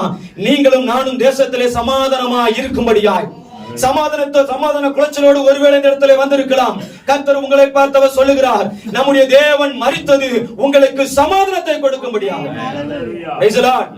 கர்த்தராகிய இயேசு கிறிஸ்து கொடுக்கிற சமாதானமே அது நிரந்தரமான சமாதானம். உலகம் கொடுக்கிறது போல அவர் கொடுக்கிறது அல்ல. அவர் நிரந்தரமான சமாதானத்தை கொடுக்கிற தேவனா இருக்கிறார். அவர் அதற்காக இந்த பூமியிலே வந்து அவர் மரித்தார் என்று வேதம் சொல்லுகிறது. அதே வசனத்தின் முதல் பகுதி இப்படியாக சொல்கிறது, நம்முடைய மீறுதல் நிமித்தம் அவர் காயப்பட்டார், நம்முடைய அக்கிரம நிமித்தம் அவர் நொறுக்கப்பட்டார் என்று வேதம் சொல்லுகிறது. Price the Lord. நம்ம மேல விழ வேண்டிய தண்டனையை அவர் மேல ஏற்றுக்கொண்டார் என்று வேதம் சொல்லுகிறது. பாவத்தின் சம்பளம் மரணம் என்று வேதம் சொல்லுகிறது. ரத்தம் சிந்துதல் இல்லாமல் பாவ மன்னிப்பு இல்லை என்று வேதம் சொல்லுகிறது. அதனால் தம்முடைய ரத்தத்தையே சிந்தி நமக்கு வர வேண்டிய ஆக்கினையை அவர் மேல் ஏற்றுக்கொண்டார் என்று வேதம் சொல்லுகிறது. நம்முடைய இயேசுவினுடைய அன்பு ஒரு தாய்க்கு ஒப்பான அன்பாய் வேதம் சொல்லுகிறது. எப்படி ஒரு தாய் தன்னுடைய பிள்ளையை பெற்றெடுப்பதற்காக தன்னுடைய உடலில் இருக்கிற ரத்தத்தை எப்படி அவள் சிந்துகிறாளோ, அதே போலவே நீங்களும் நான் இந்த தேசத்திலே பரிசுத்தமாய் வாழும்படியாய், உண்மையாய் வாழும்படியாய் தன்னுடைய கடைசி சொட்டு ரத்தம் வரைக்கும் சிந்தின தேவனைத்தான் நாம் ஆராதிக்க வந்திருக்கிறோம். நீங்களும் நானும் விசேஷமானவர்கள். ஏனென்றால் அவர் நம்ம மேல அன்பு வைத்தார், நமக்கு வேண்டிய சமாதானத்தை அவர் கொடுத்தார், நம்முடைய பாவங்களை மன்னிக்கும்படியாய் அவரையே தம்மை தாமே அர்ப்பணித்தார் என்று வேதம் சொல்லுகிறது. ஹல்லேலூயா. யோவான் 3வது அதிகாரம் அதனுடைய 14 இருந்து 15 வரைக்கும் வாசிக்கும் பொழுது, யோவான் 3:14 இருந்து 15 வரை வாசிக்கும் பொழுது, கர்த்தராகிய இயேசு கிறிஸ்து எதற்காக இந்த பூமிக்கு வந்தார் என்றால், உங்களையும் என்னையும் நித்திய ஜீவனை அடையும்படியாக அவர் இந்த பூமிக்கு வந்தார் என்று வேதம் சொல்லுகிறது. ஹல்லேலூயா. நீங்களும் நானும் நித்திய ஜீவனை அடைய வேண்டும். ஆதாம் ஏவாள் அந்த தோட்டத்திலிருந்து துரத்து விடப்பட்டார்கள். ஆனால் இரண்டாவது ஆதாம் ஆகிய கர்த்தராகிய இயேசு கிறிஸ்து வந்து உங்களையும் என்னையும் தேவனோடு இணைக்கும்படியாய் அவர் இந்த பூமிக்கு வந்து தம்மை தாமே அர்ப்பணித்தார் என்று வேதம் சொல்லுகிறது. ரத்தம் சிந்தது இல்லாமல் பாவ மன்னிப்பு இல்லை. அவர் நமக்காக ரத்தம் சிந்தின நிமித்தம் தான் பரலோக ராஜ்யம் நமக்காக திறந்திருக்கிறது. அல்லேலூயா. அவர் ரத்தம் சிந்தினதுனாலதான் திரைச்சீலை இரண்டாக கிழிந்தது என்று வேதம் சொல்லுகிறது. அன்பான கர்த்தருடைய பிள்ளைகளே, நீங்களும் நானும் தேவனோடு இருக்கும்படியாக அவர் தம்முடைய ரத்தத்தை சிந்தினார். அது மாத்திரமல்ல, வேதம் சொல்லுகிறது, கலாத்தியர் 3வது அதிகாரம் அதனுடைய 13-14 வசனங்களை நாம் வாசிக்கும் பொழுது, கலாத்தியர் 3வது அதிகாரம் அதனுடைய 13-14 வாசிக்கும் பொழுது, இங்கே கர்த்தராகிய இயேசு கிறிஸ்து அவர் எதற்காக இந்த பூமிக்கு வந்தாராம்? நம்முடைய சாபங்களை மாற்றும்படியாய். நம்முடைய சாபங்களை மாற்றும்படியாய் அவர் இந்த பூமிக்கு வந்தார். முற்பிதாக்கள் செய்த பாவங்கள் இது அநேக தலைமுறைகளை வந்து தட்டுகிறதா இருக்கிறது. ஆனால் கர்த்தராகிய இயேசு கிறிஸ்துவை நீங்களும் நானும் சொந்த இரட்சகராய் ஏற்றுக்கொள்ளும் பொழுது நம்முடைய சாபம் நம்மை விட்டு மாறுகிறது என்று வேதம் நமக்கு காண்பிக்கிறது. கலாத்தியர் 3:3 அதிகாரம் 13-14 வாசிக்கும் பொழுது, மரத்திலே தூக்கப்பட்ட எவனும் சபிக்கப்பட்டவன் என்று எழுதியிருக்கிறபடி கிறிஸ்து நமக்காக சாபமாகி நியாய பிரமாணத்தின் சாபத்திற்கு நம்மை நீங்களாக்கி மீட்டுக் கொண்டார். அல்லேலூயா. மரத்திலே தூக்கப்பட்ட எவனும் சபிக்கப்பட்டவன். நம்முடைய வாழ்க்கையில ஒருவேளை இந்த இடத்துல சாபத்தோடு வந்திருக்கலாம். பாரம்பரிய சாபம், பெற்றோர்கள் வழியா வந்த சாபம், அல்லது நாம் சில பாவங்கள் செய்ததனால அது சாபமாய் ஒருவேளை மாறிக்கலாம். இதனாலே கர்த்தர் உங்களை பார்த்தவர் சொல்லுகிறார், சாபத்தை மாற்றும்படியாய் நான் சிலுவையிலே தொங்கினேன் என்று நமக்கு வாக்கு கொடுக்கிறார். நம்முடைய தேவனுடைய சாபத்தை மாற்றுகிற தேவன். அல்லேலூயா. நமக்கு மிகப்பெரிய ஒரு சந்தோஷம் இருக்க வேண்டும். என் தேவன் என் சாபத்தை மாற்றினார், என் தேவன் சாபத்தை மாற்றினார். எல்லாரும் அப்படியே கரங்களை உயர்த்தி கண்களை மூடி ஹல்லேலூயா. என் தேவன் என் சாபத்தை மாற்றினார். சொல்லுங்க, என் தேவன் என் சாபத்தை மாற்றினார். என் தேவன் முற்பிதாக்களின் சாபத்தை மாற்றினார். இனி சாபம் என் வாழ்க்கையில இல்லை. என் தேவன் என் மேல அன்பு கூர்ந்தார், என்னை அதிகமாய் நேசிக்கிறார், எனக்கு சமாதானத்தை கொடுப்பார், எனக்கு நித்திய ஜீவனை கொடுப்பார். இந்த நம்பிக்கையோடு நீங்கள் நான் வாழ்கிற பிள்ளைகளா இருக்க வேண்டும். இதற்காக தான் கர்த்தராகிய இயேசு கிறிஸ்து அந்த சிலுவையிலே தொங்கினார். நம்ம மேல விழ வேண்டிய அநேக ஆக்கினையை எல்லாம் அவர் மேல ஏற்றுக்கொண்டார். அன்பான கர்த்தருடைய பிள்ளைகளே, இந்த நாளில வந்திருக்கிற நீங்கள் பாக்கியம் பெற்ற ஜனங்கள். அதுல கரமுடி சொல்லுங்க, நீங்க ரொம்ப பாக்கியவான். அல்லேலூயா. ஏனென்றால் சிலுவையை பற்றின உபதேசம் கெட்டு போகிறவருக்கு பைத்தியமாகவும், ரட்சிக்கப்படுகிற நமக்கோ அது தேவ பலனாகவும் இருக்கிறது. இந்த சிலுவையின் உபதேசத்தை பற்றி கேட்க முடியாது நீங்கள் வந்திருக்கிறீர்கள். அதனால் தான் நீங்க பாக்கியவான். கர்த்தருடைய பிள்ளைகளே, நாம் தொடர்ந்து கர்த்தராகிய இயேசு கிறிஸ்து கடைசியாக பேசின அந்த 7 வார்த்தைகளை குறித்து நாம் தியானிக்க போகிறோம். கர்த்தர் நல்லவர். அன்பான கர்த்தருடைய பிள்ளைகள், இதற்காக அநேக பிரயாசப்பட்டு இருக்கிறார்கள். கர்த்தர் உங்களை ஆசீர்வதிப்பாராக. ஆமா, பெயர் கொடுத்தவர்கள் அநேகர். இதுல பிரைஸா சூஸ் பண்ணது சிலர் தான். பிரைஸ் எல்லாம். அதனால நீங்களும் பாக்கியம் பெற்றவர்கள். பிரைஸ் எல்லாம். ஆமா, அந்த 7 பேரும் பாக்கியம் பெற்றவர்கள். பிரைஸ் எல்லாம். அவருடைய பெயரை நான் சொல்லிடுறேன். பிற்பாடு ஒவ்வொருத்தர்களாக கர்த்தருடைய வார்த்தையை பகிர்ந்து கொடுப்பார்கள். முதலாவது அவர்களை மன்னியும் என்ற வார்த்தையை பேசும்படியாய் பிரைஸ் எல்லாம் பிரதர் ஜினோ வருவாங்க. இரண்டாவது என்னோடு கூட பரதேசி இருப்பாய் என்கிற வார்த்தையை பேசும்படியாய் அண்ணன் டேவிட் அண்ணன் வருவாங்க. மூன்றாவது இதோ உன் மகன் அதே உன் தாய் என்ற அந்த வார்த்தையை பேசும்படியாய் சகோதரி சந்தியா சகோதரி வருவார்கள்.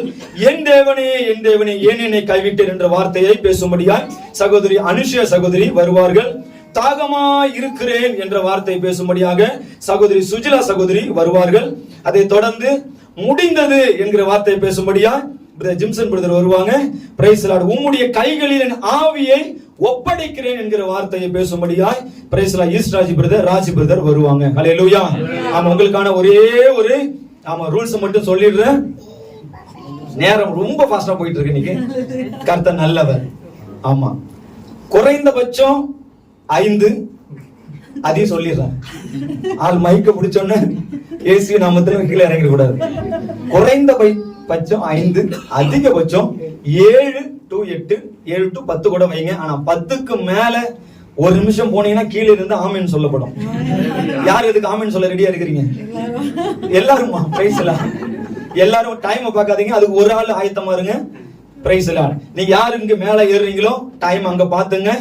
கண்ணு தெரியலன்னா அங்க ஒரு கிளாக்க வைக்கலாம். கடைசியா சொல்ல கூட கிளாக்கு கண்ணு தெரியல. பிரைஸ் எல்லாம்.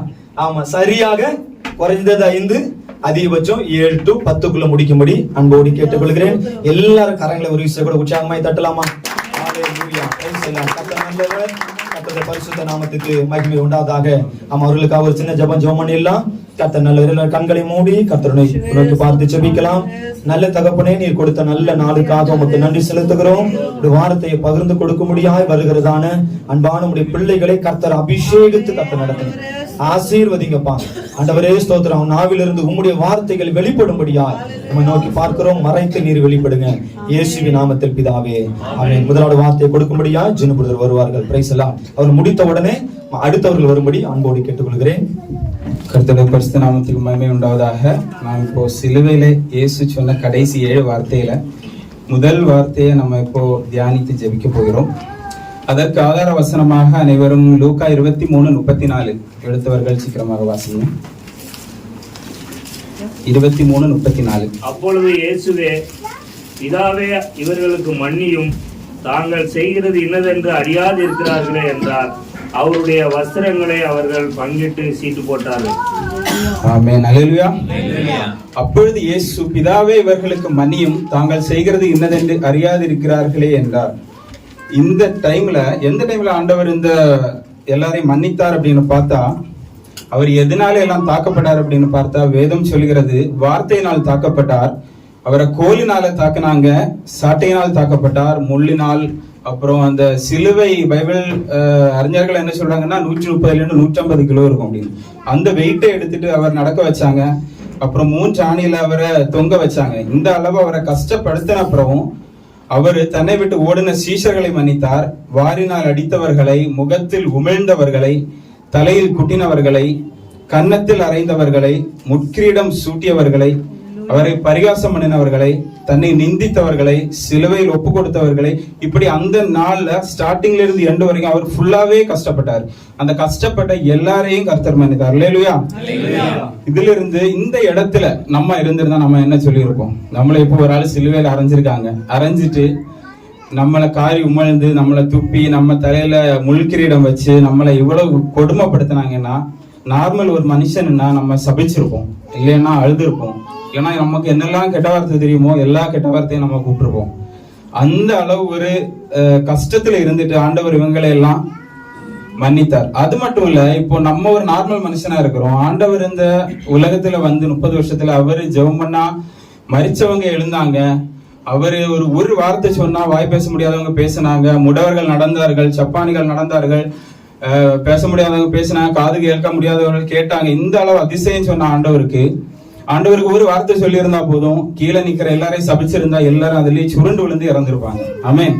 சோ அந்த அளவு ஆண்டவருக்கு எல்லா வல்லமை இருந்துச்சு. ஆனா அந்த இடத்துல இருந்து ஆண்டவர் மன்னித்தார். அதுதான் பெரிய விஷயம்.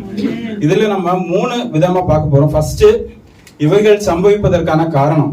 இரண்டாவது, இயேசு வேதத்தில் எப்படிப்பட்டவர்களை மன்னித்தார், அதனால் அவர்களுக்கு என்ன நேரிட்டது.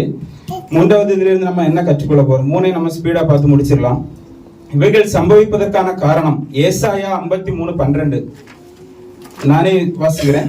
அவர் தம்முடைய ஆத்மாவை மரணத்தில் ஊற்றி அக்கிரமக்காரில் ஒருவராக எண்ணப்பட்டு அநேகருடைய பாவத்தை தாமே சுமந்து அக்கிரமக்காரர்களாக வேண்டிக் கொண்டதன் நிமித்தம் அநேகரை அவருக்கு பங்காக கொடுப்பேன். பலவான்களை அவர் தமது கொள்ளையாக பங்கிட்டுக் கொள்வார். இது வேதத்துல ஆல்ரெடி தீர்க்க தரிசனமா சொல்லப்பட்ட வசனம். அந்த தீர்க்க தரிசனம் நிறைவேறதற்காக தான் இந்த மன்னிப்பு. இந்த 7 வார்த்தை அவர் 7 வார்த்தை சொல்லியிருக்காரு. ஆண்டவர் சொன்ன 7 வார்த்தையில முதலாவது வார்த்தை அவர் மன்னிப்பை தான் சொல்லியிருக்காரு. சோ அது அவ்வளவு இம்பார்ட்டன்டான ஒரு வார்த்தை. பிளஸ் இது எதனால நடந்துச்சு அப்படின்னா ஆல்ரெடி தீர்க்க தரிசனமாக இது கூறப்பட்டது. ஆமென். அது மட்டும் இல்ல, அப்போஸ்தலர் 3:17-18 சொல்லி இருக்கு, சகோதரரே, நீங்களும் உங்கள் அதிகாரிகளும் அறியாமையினாலே இதை செய்தீர்கள் என்று அறிந்திருக்கிறேன். கிறிஸ்து பாடப்பட வேண்டும் என்றும் தேவன் தம்முடைய தீர்க்கதரிசிகள் எல்லாருடைய வாக்கினாலும் முன்னறிவித்தவைகளை இவ்விதமாய் நிறைவேற்றினார். அப்படி தீர்க்க தரிசனமாய் இந்த வேதத்துல முழுவதும் சொல்லப்படுறது. அது மட்டும் இல்ல, ஆண்டவர் லாஸ்ட் டைம்ல தாகமா இருக்கிறேன்னு சொன்னார். அதுவுமே வேதத்துல கூறப்பட்டிருக்கிறது. யோவான் 19:28 அதன் பின்பு எல்லாம் முடிந்ததென்று இயேசு அறிந்து வேத வாக்கியம் நிறைவேறத்தக்கதாக தாகமா இருக்கிறேன் என்றார். ஆமென். அதனால வேதத்துல என்னெல்லாம் தீர்க்க தரிசனம் நேரமே சொல்லியிருந்தோம், அந்த 7 வார்த்தைகள், அந்த தீர்க்க தரிசனம் ஒரு வார்த்தை விடாம எல்லாம் நிறைவேறச்சு சிலுவைகள். அதுதான் லைனா ஆண்டவர் அதுல என்னெல்லாம் குறிப்பிடப்பட்டிருந்ததோ எல்லாத்தையும் ஆண்டவர் சொல்லியிருக்காரு. ஆமென். சோ ரெண்டாவதா நம்ம என்ன பார்க்க போறோம்னா, இயேசு வேதத்தில் எப்படிப்பட்டவர்களை மன்னித்தார். நம்ம நிறைய பேரை மன்னிச்சிருக்காரு. நம்ம சுருக்கமா ஒரு 3 பேரை மட்டும் பார்த்துருவோம். எக்ஸாம்பிள், சிலுவை லூக்கா 5:20-25 வசனம் புரட்டிக்கோங்க, நானே வாசிக்கிறேன். அவர்களுடைய விசுவாசத்தை அவர் கண்டு திமிர்வாதக்காரனை நோக்கி, மனுஷனே, உன் பாவங்கள் உனக்கு மன்னிக்கப்பட்டது என்றார். உடனே அவன் அவர்களுக்கு முன்பாக எழுந்து தன் படுக்கையை எடுத்துக்கொண்டு தேவனை மகிமைப்படுத்தி தன் வீட்டுக்கு போனான். அல்லேலூயா. இதுல என்னன்னா, ஒரு திமிர்வாதக்காரனை உள்ளாடி கொண்டு போறதுக்கு இடையில ஆண்டவர் ஒரு வீட்டுல பிரசங்கம் பண்ணிட்டு நிக்கிறாரு. உள்ளாடி கொண்டு போறதுக்கு அவ்வளவு கிரௌடா இருக்கு. அதனால அவங்க கூரை பிச்சுக்கிட்டு உள்ளாடி இறக்குறாங்க. உள்ளாடி இறக்குன டைம்ல ஆண்டவர் வேற ஒண்ணுமே சொல்லல, உன் படுக்கையை எடுத்துக்கொண்டு நடன்னு சொன்னார். உன்னுடைய விசுவாசம் முன்னேறிச்சது. அவன் அடுத்த நிமிஷத்துல அவன வாழ்க்கை மாறிவிட்டது. சோ இது ஆண்டவர் ஒரு இடத்துல மன்னித்தார். அதனால அவனுடைய வாழ்க்கை மாறினது. இரண்டாவதாக யோவான் 8:11 நம்ம பார்க்கும்போது, அதற்கு அவன், இல்லை ஆண்டவரே என்றான். இயேசு அவளை நோக்கி, நானும் உன்னை ஆக்கினைக்காக உள்ளாக தீர்க்க போகிறதில்லை, நீ போ, இனி பாவம் செய்யாதே என்றார். இந்த இடத்துல என்னன்னா, ஒரு விபச்சார ஸ்திரியை பார்த்து எல்லாரும் கல்லெறிவதற்காக சுற்றி நிக்கிறாங்க. அந்த டைம்ல ஆண்டவர் என்ன சொல்றாருன்னா, இதுல பாவம் செய்யாத யாராவது இருக்கீங்க அப்படின்னா நீங்க கல்லெறிங்க அப்படி டைரக்டா சொல்லிட்டாரு. சோ அதனால யாருமே பாவம் செய்யாதவங்க இல்லை, நம்ம எல்லாருமே பாவிகள் தான். அதனால யாருமே கல்லெறியல. அந்த இடத்துல ஆண்டவர் அவளை மன்னித்தார். அவளை மன்னித்ததுனால அடுத்த நாள்ல இருந்து அவளுக்கு ஒரு புதிய வாழ்க்கை கிடைச்சது. அதே மாதிரி சிலுவையில அரைஞ்சவங்க எத்தனை பேர் ஆண்டவரை நிந்திச்சாங்க? பக்கத்துல இருந்தவங்க 2 பேர் இருந்தாங்க. 2 பேருமே நிந்தித்தாங்க. 2 பேருமே நிந்தித்தாங்கன்னா, பைபிள்ல நம்ம ஒரு மத்தேயு 27:44 சொல்லியிருக்கு, அவரோடு கூட சிலுவையில் அறையப்பட்ட கள்ளரும் அந்தபடியே அவரை நிந்தித்தார்கள். சோ 2 பேரும் நிந்தித்திருக்காங்க. அதே மார்க்லயும் சொல்லியிருக்காங்க. மார்க் 15:32 சொல்லியிருக்கு, அவரோடு கூட சிலுவையிலே அறையப்பட்டவர்களும் அவரை நிந்தித்தார்கள். அதனால இவங்க 2 பேரும் நிந்தித்தாங்க. நிந்தித்ததுக்கு அப்புறம் அதே ஆண்டவர் மன்னிச்சிட்டாரு. அதுல ஒருத்தன் என்ன சொல்றான், லூக்கா 23:42-43 நீங்க எடுத்துக்கணும் அப்படின்னா, இயேசுவை நோக்கி, ஆண்டவரே, நீர் உம்முடைய ராஜ்யத்தில் வரும்போது அடியேனை நினைத்தருளும் என்றான். அந்த ஒரு வார்த்தை அவன் கேட்டு அவன் மனம் திரும்பின உடனே ஆண்டவர் அவன் ஆல்ரெடி நிந்திச்சதை எல்லாம் மறந்துட்டாரு, எல்லாத்தையும் மன்னிச்சு விட்டாரு. அடுத்த இதுல ஆண்டவர் சொல்றாரு, இயேசு அவனை நோக்கி, இன்றைக்கு நீ என்னோடு கூட பரதேசியில் இருப்பாய் என்று மெய்யாகவே உனக்கு சொல்லுகிறேன் என்றார். இதுதான் ஆண்டவர் கடைசியா அவனுக்கு கொடுத்த மன்னிப்பு. அவரு அந்த ஜீவன் பிரியும் முன்னே ஆண்டவர் இந்த மன்னிப்பை கொடுத்துட்டு தான் ஆண்டவர் ஜீவன் பிரிஞ்சு. அவன் கடைசி டைம்ல அவனுக்கு ஒரு லக்குன்னே சொல்லலாம். அவன் அது வரைக்கும் எப்படி வாழ்ந்தான்? அவன் கள்ளனா இருந்தான், ஆண்டவரே நிந்தித்தான். லாஸ்ட் டைம்ல அவன் மன்னிப்பு கேட்ட உடனே ஆண்டவர் அடுத்த வசனத்துல அவர் மன்னிப்பு கொடுத்துட்டார். மன்னிப்பு கொடுத்து அவன் நீ இந்த பரதேசியில் இருப்பாய் அப்படின்னு ஆண்டவரே சொல்லிட்டார். சோ அடுத்து இதுல இருந்து நாம் என்ன கற்றுக்கொள்ளலாம் அப்படின்னு பாத்தீங்கன்னா, பிறரை நாம மன்னிக்கணும்.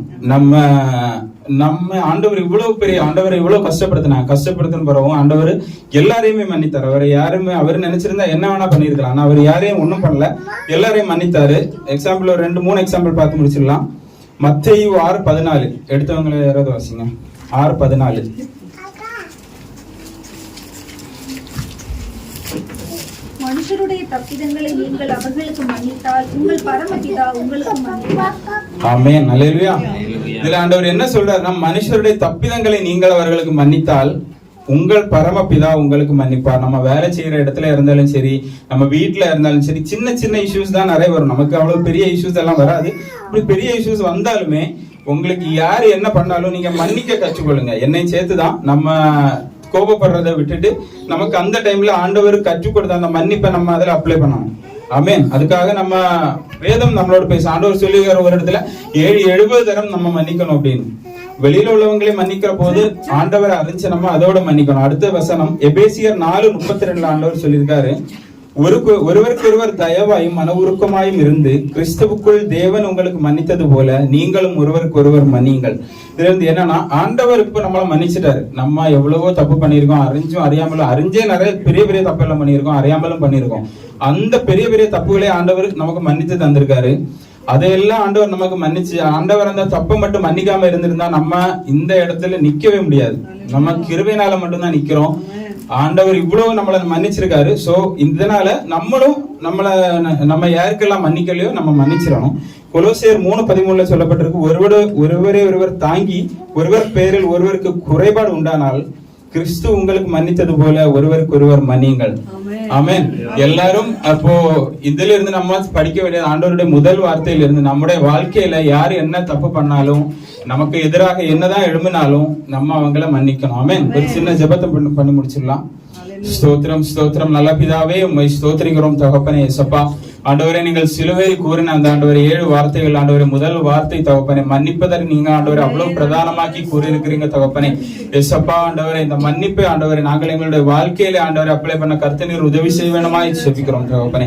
ஏசப்பா எங்களுக்கு எதிராக யார் என்ன குற்றம் சுமத்தினாலும் தகப்பனே நாங்கள் ஆண்டவரே உண்மை ஏசப்பா பின்பற்றி நீர் உம்முடைய அடிச்சுவடை நாங்கள் பின்பற்றி அனைவரையும் மன்னிக்க கர்த்த நீர் உதவி செய்ய வேணுமாய் செபிக்கிறோம். நீர் அப்படி செய்ய போறதற்காக நன்றி. இயேசுவின் நாமத்தில் செபிக்கிறோம் நல்ல பிதாவே, ஆமென்.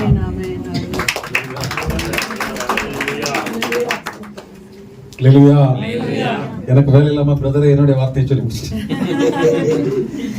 ஆமென். கர்த்தருடைய பரிசுத்த திரு நாமத்திற்கு மகிமை உண்டாவதாக.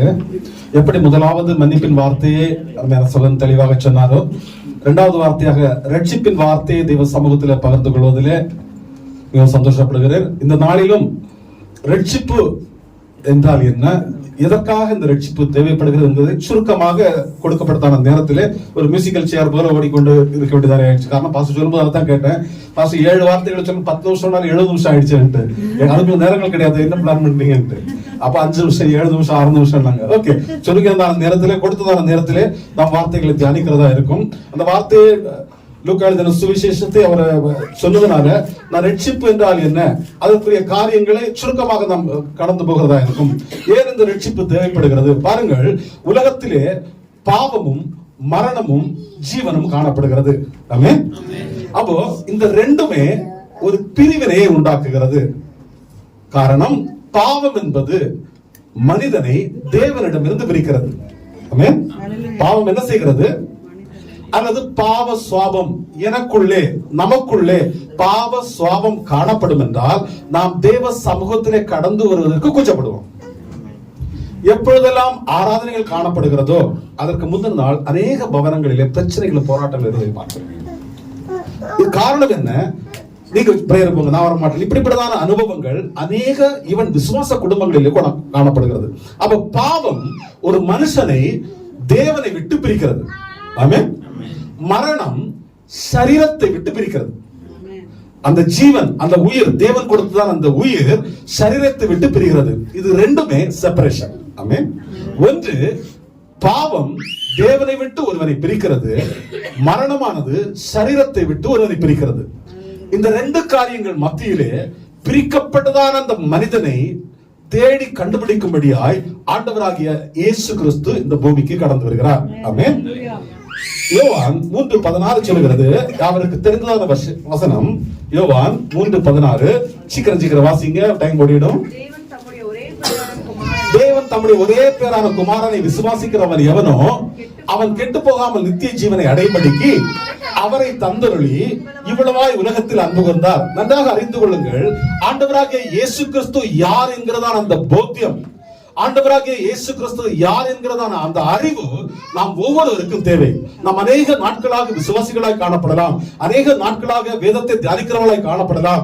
நாம் அநேக நாட்களாக என்ன நினைத்துக் கொண்டிருக்கிறோம் என்றால், ஆண்டவராகிய இயேசு கிறிஸ்து என்பது ஒரு தேவகுமாரன், ஒரு ஆட்டுக்குட்டி. அன்னைக்கு ஒரு பாட்டு நான் ஸ்டார்டிங்ல கேட்டேன், ரத்தமே ரத்தமே ஆட்டுக்குட்டி ரத்தமே ரத்தமே ரத்தமே ஆட்டுக்குட்டி. ஏன்னா அந்த பாட்டை கேட்ட மாதிரி சீனாய் போச்சு. காரணம் என்ன? அநேகர் அந்த மல்டிமீடியா அந்த பாட்டுகளை கேட்கிறாங்க. அப்ப ஆண்டவராகிய இயேசு கிறிஸ்துவின் ரத்தத்தினால் தான் ரட்சிப்பும் மீட்பும் உண்டானது என்கிறதா அந்த சத்தியத்தை வெளிப்படுத்துவதற்கு பதிலாக ஆட்டுக்குட்டியை போக்கஸ் பண்ணுவது அல்ல. ஆண்டவராகிய இயேசு கிறிஸ்து மரியாளின் மகனாக இந்த பூமிக்கு வெளிப்பட்டாலும் அவர் யார் என்கிறதான அறிவு நமக்குள்ள காணப்பட வேண்டும். பாருங்கள், 2 தீமோத்தேயு 3ஆம் அதிகாரம் அதனுடைய 16வது வசனத்தை வாசிக்கும் பொழுது வாசிங்கள். வேத வாக்கியங்கள் எல்லாம் தேவ ஆவியினால் அருளப்பட்டிருக்கிறது. 1 தீமோத்தேயு 3:16. அன்றியும் தேவ பக்திக்குரிய ரகசியமானது யாவரும், பாருங்கள், அங்கே தேவ பக்திக்குரியதான ரகசியம் அங்கே சொல்லப்படுகிறது. ஒப்புக்கொள்கிறபடியே யாவரும் ஒப்புக்கொள்கிறபடியே மகா மேன்மை உள்ளதான். தேவ பக்திக்குரியதான் அந்த ரகசியம் மகா மேன்மை உள்ளதான். அந்த ரகசியம் என்னவென்றால் தேவன் மாம்சத்திலே வெளிப்பட்டார். ஆமென். அப்ப ஆண்டவராகிய இயேசு கிறிஸ்து யார் என்றால் நீங்கள் ஒரு காலம் சொல்லக்கூடாது தேவனுடைய குமாரன். வேதத்தில் எழுதி வைத்திருக்கிறது, அந்த காலத்தில் அப்படிதான் சொல்லப்பட்டிருக்க வேண்டும். ஆனால் ஆண்டவராகிய இயேசு கிறிஸ்து யார் அப்படின்னு கேட்டா, தேவன் பிதாவா இருக்கிறார், அவங்க பையன். ஆமென். அப்ப ஒவ்வொரு தேவ பிள்ளைகளுக்கும் தெளிவான ஒரு போத்தியம் வேண்டும். ஆண்டவராகிய இயேசு கிறிஸ்து தேவனா இருக்கிறார். ஆமென். இன்னொரு காரியத்தை சொல்லிடுறேன். பிதாவாகிய தேவன், ஆண்டவராகிய இயேசு கிறிஸ்து, பரிசுத்த ஆவியாகிய தேவன், இந்த 3 பேர் மூவரானா இல்ல, ஒரே தேவன். அப்ப எப்படி? காரணம், தேவன் இன்விசிபிள் காட். அவரை கண்களால் என்ன செய்ய முடியாது, பார்க்க முடியாது. அவர் இருக்கிற பிரகாரமே வந்தாச்சுன்னா நிலநடுக்கமும் எரிமலைகள் குழம்புகள் எல்லாம் வெடிக்க ஆரம்பிச்சிடும். இருக்கிற பிரகாரமாகவே அவர் வந்தாச்சுன்னா. எனவே இன்விசிபிள் காட் நம்மை போல சரீரமும் ரத்தமும் சதையும் உடையவராக இந்த பூமிக்கு கடந்து வருகிறார். காரணம், அவர் இவ்வளவு அன்பா இருக்கிறார், நம்முடைய மத்தியில வாசம் பண்ண விரும்புகிறார். ஆமென். அப்போ அதே ஆண்டவராகிய இயேசு கிறிஸ்து இந்த பூமிக்கு கடந்து போன பின்பு தம்முடைய அன்பு நிமித்தம் அவருடைய வல்லமையை இங்கே கொடுக்கிறார். அதுதான் பரிசுத்த ஆவியானவர். ஆமென். எனக்குள்ளே வருகிறதான சத்தம் ஒருவேளை பக்கத்தரையிலிருந்து வந்தாலும் உங்களால் கிரகித்துக் கொள்ள முடியும், அறிந்து கொள்ள முடியும், இது என்னுடைய சத்தம். யார் அழைக்கிறேன்? நான் அழைக்கிறேன். இதே போலதான் தெளிவாக அறிந்து கொள்ள வேண்டும், ஆண்டவராகிய இயேசு கிறிஸ்து யார் என்றால் அவர் மெய்யான தேவன். மற்றவங்க சொல்ல ஆட்டுக்குட்டியானவர், மற்றவங்க சொல்ல மரியாளின் மைந்தன் என்று, மற்றவர்கள் சொல்லலாம் அவர் தேவகுமாரன் என்று அல்லது மனுஷகுமாரன் என்று. அவ ஆண்டவராகிய இயேசு கிறிஸ்து யார் என்றால் அவர் தேவன். இப்போ அதே தேவன் தம்முடைய பிள்ளைக்காக இந்த பூமியில கடந்து வருகிறார். வாசிங்கள் அந்த வசனத்தை மறுபடியும். அன்றியும் தேவ பக்திக்குரிய ரகசியமானது, தேவ பக்திக்குரிய ரகசியமானது யாவரும் ஒப்புக்கொள்ளுகிறபடி மகா மேன்மை உள்ளது. தேவன் மாம்சத்திலே வெளிப்பட்டார். போதும், அங்க நிறைய காரியங்கள் இருக்கு.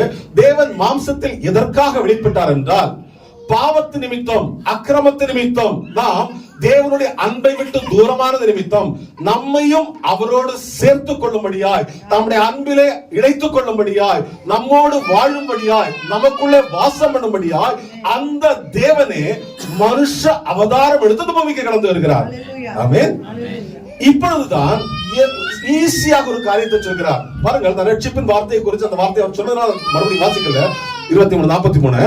அப்போ அந்த ரட்சிப்பு எப்படி கிடைக்கும் என்று தேவதூதர்கள் வேத வசனம் எடுத்து வாசிக்க நேரமில்லை, கருத்தாய் ஆராதித்தார்.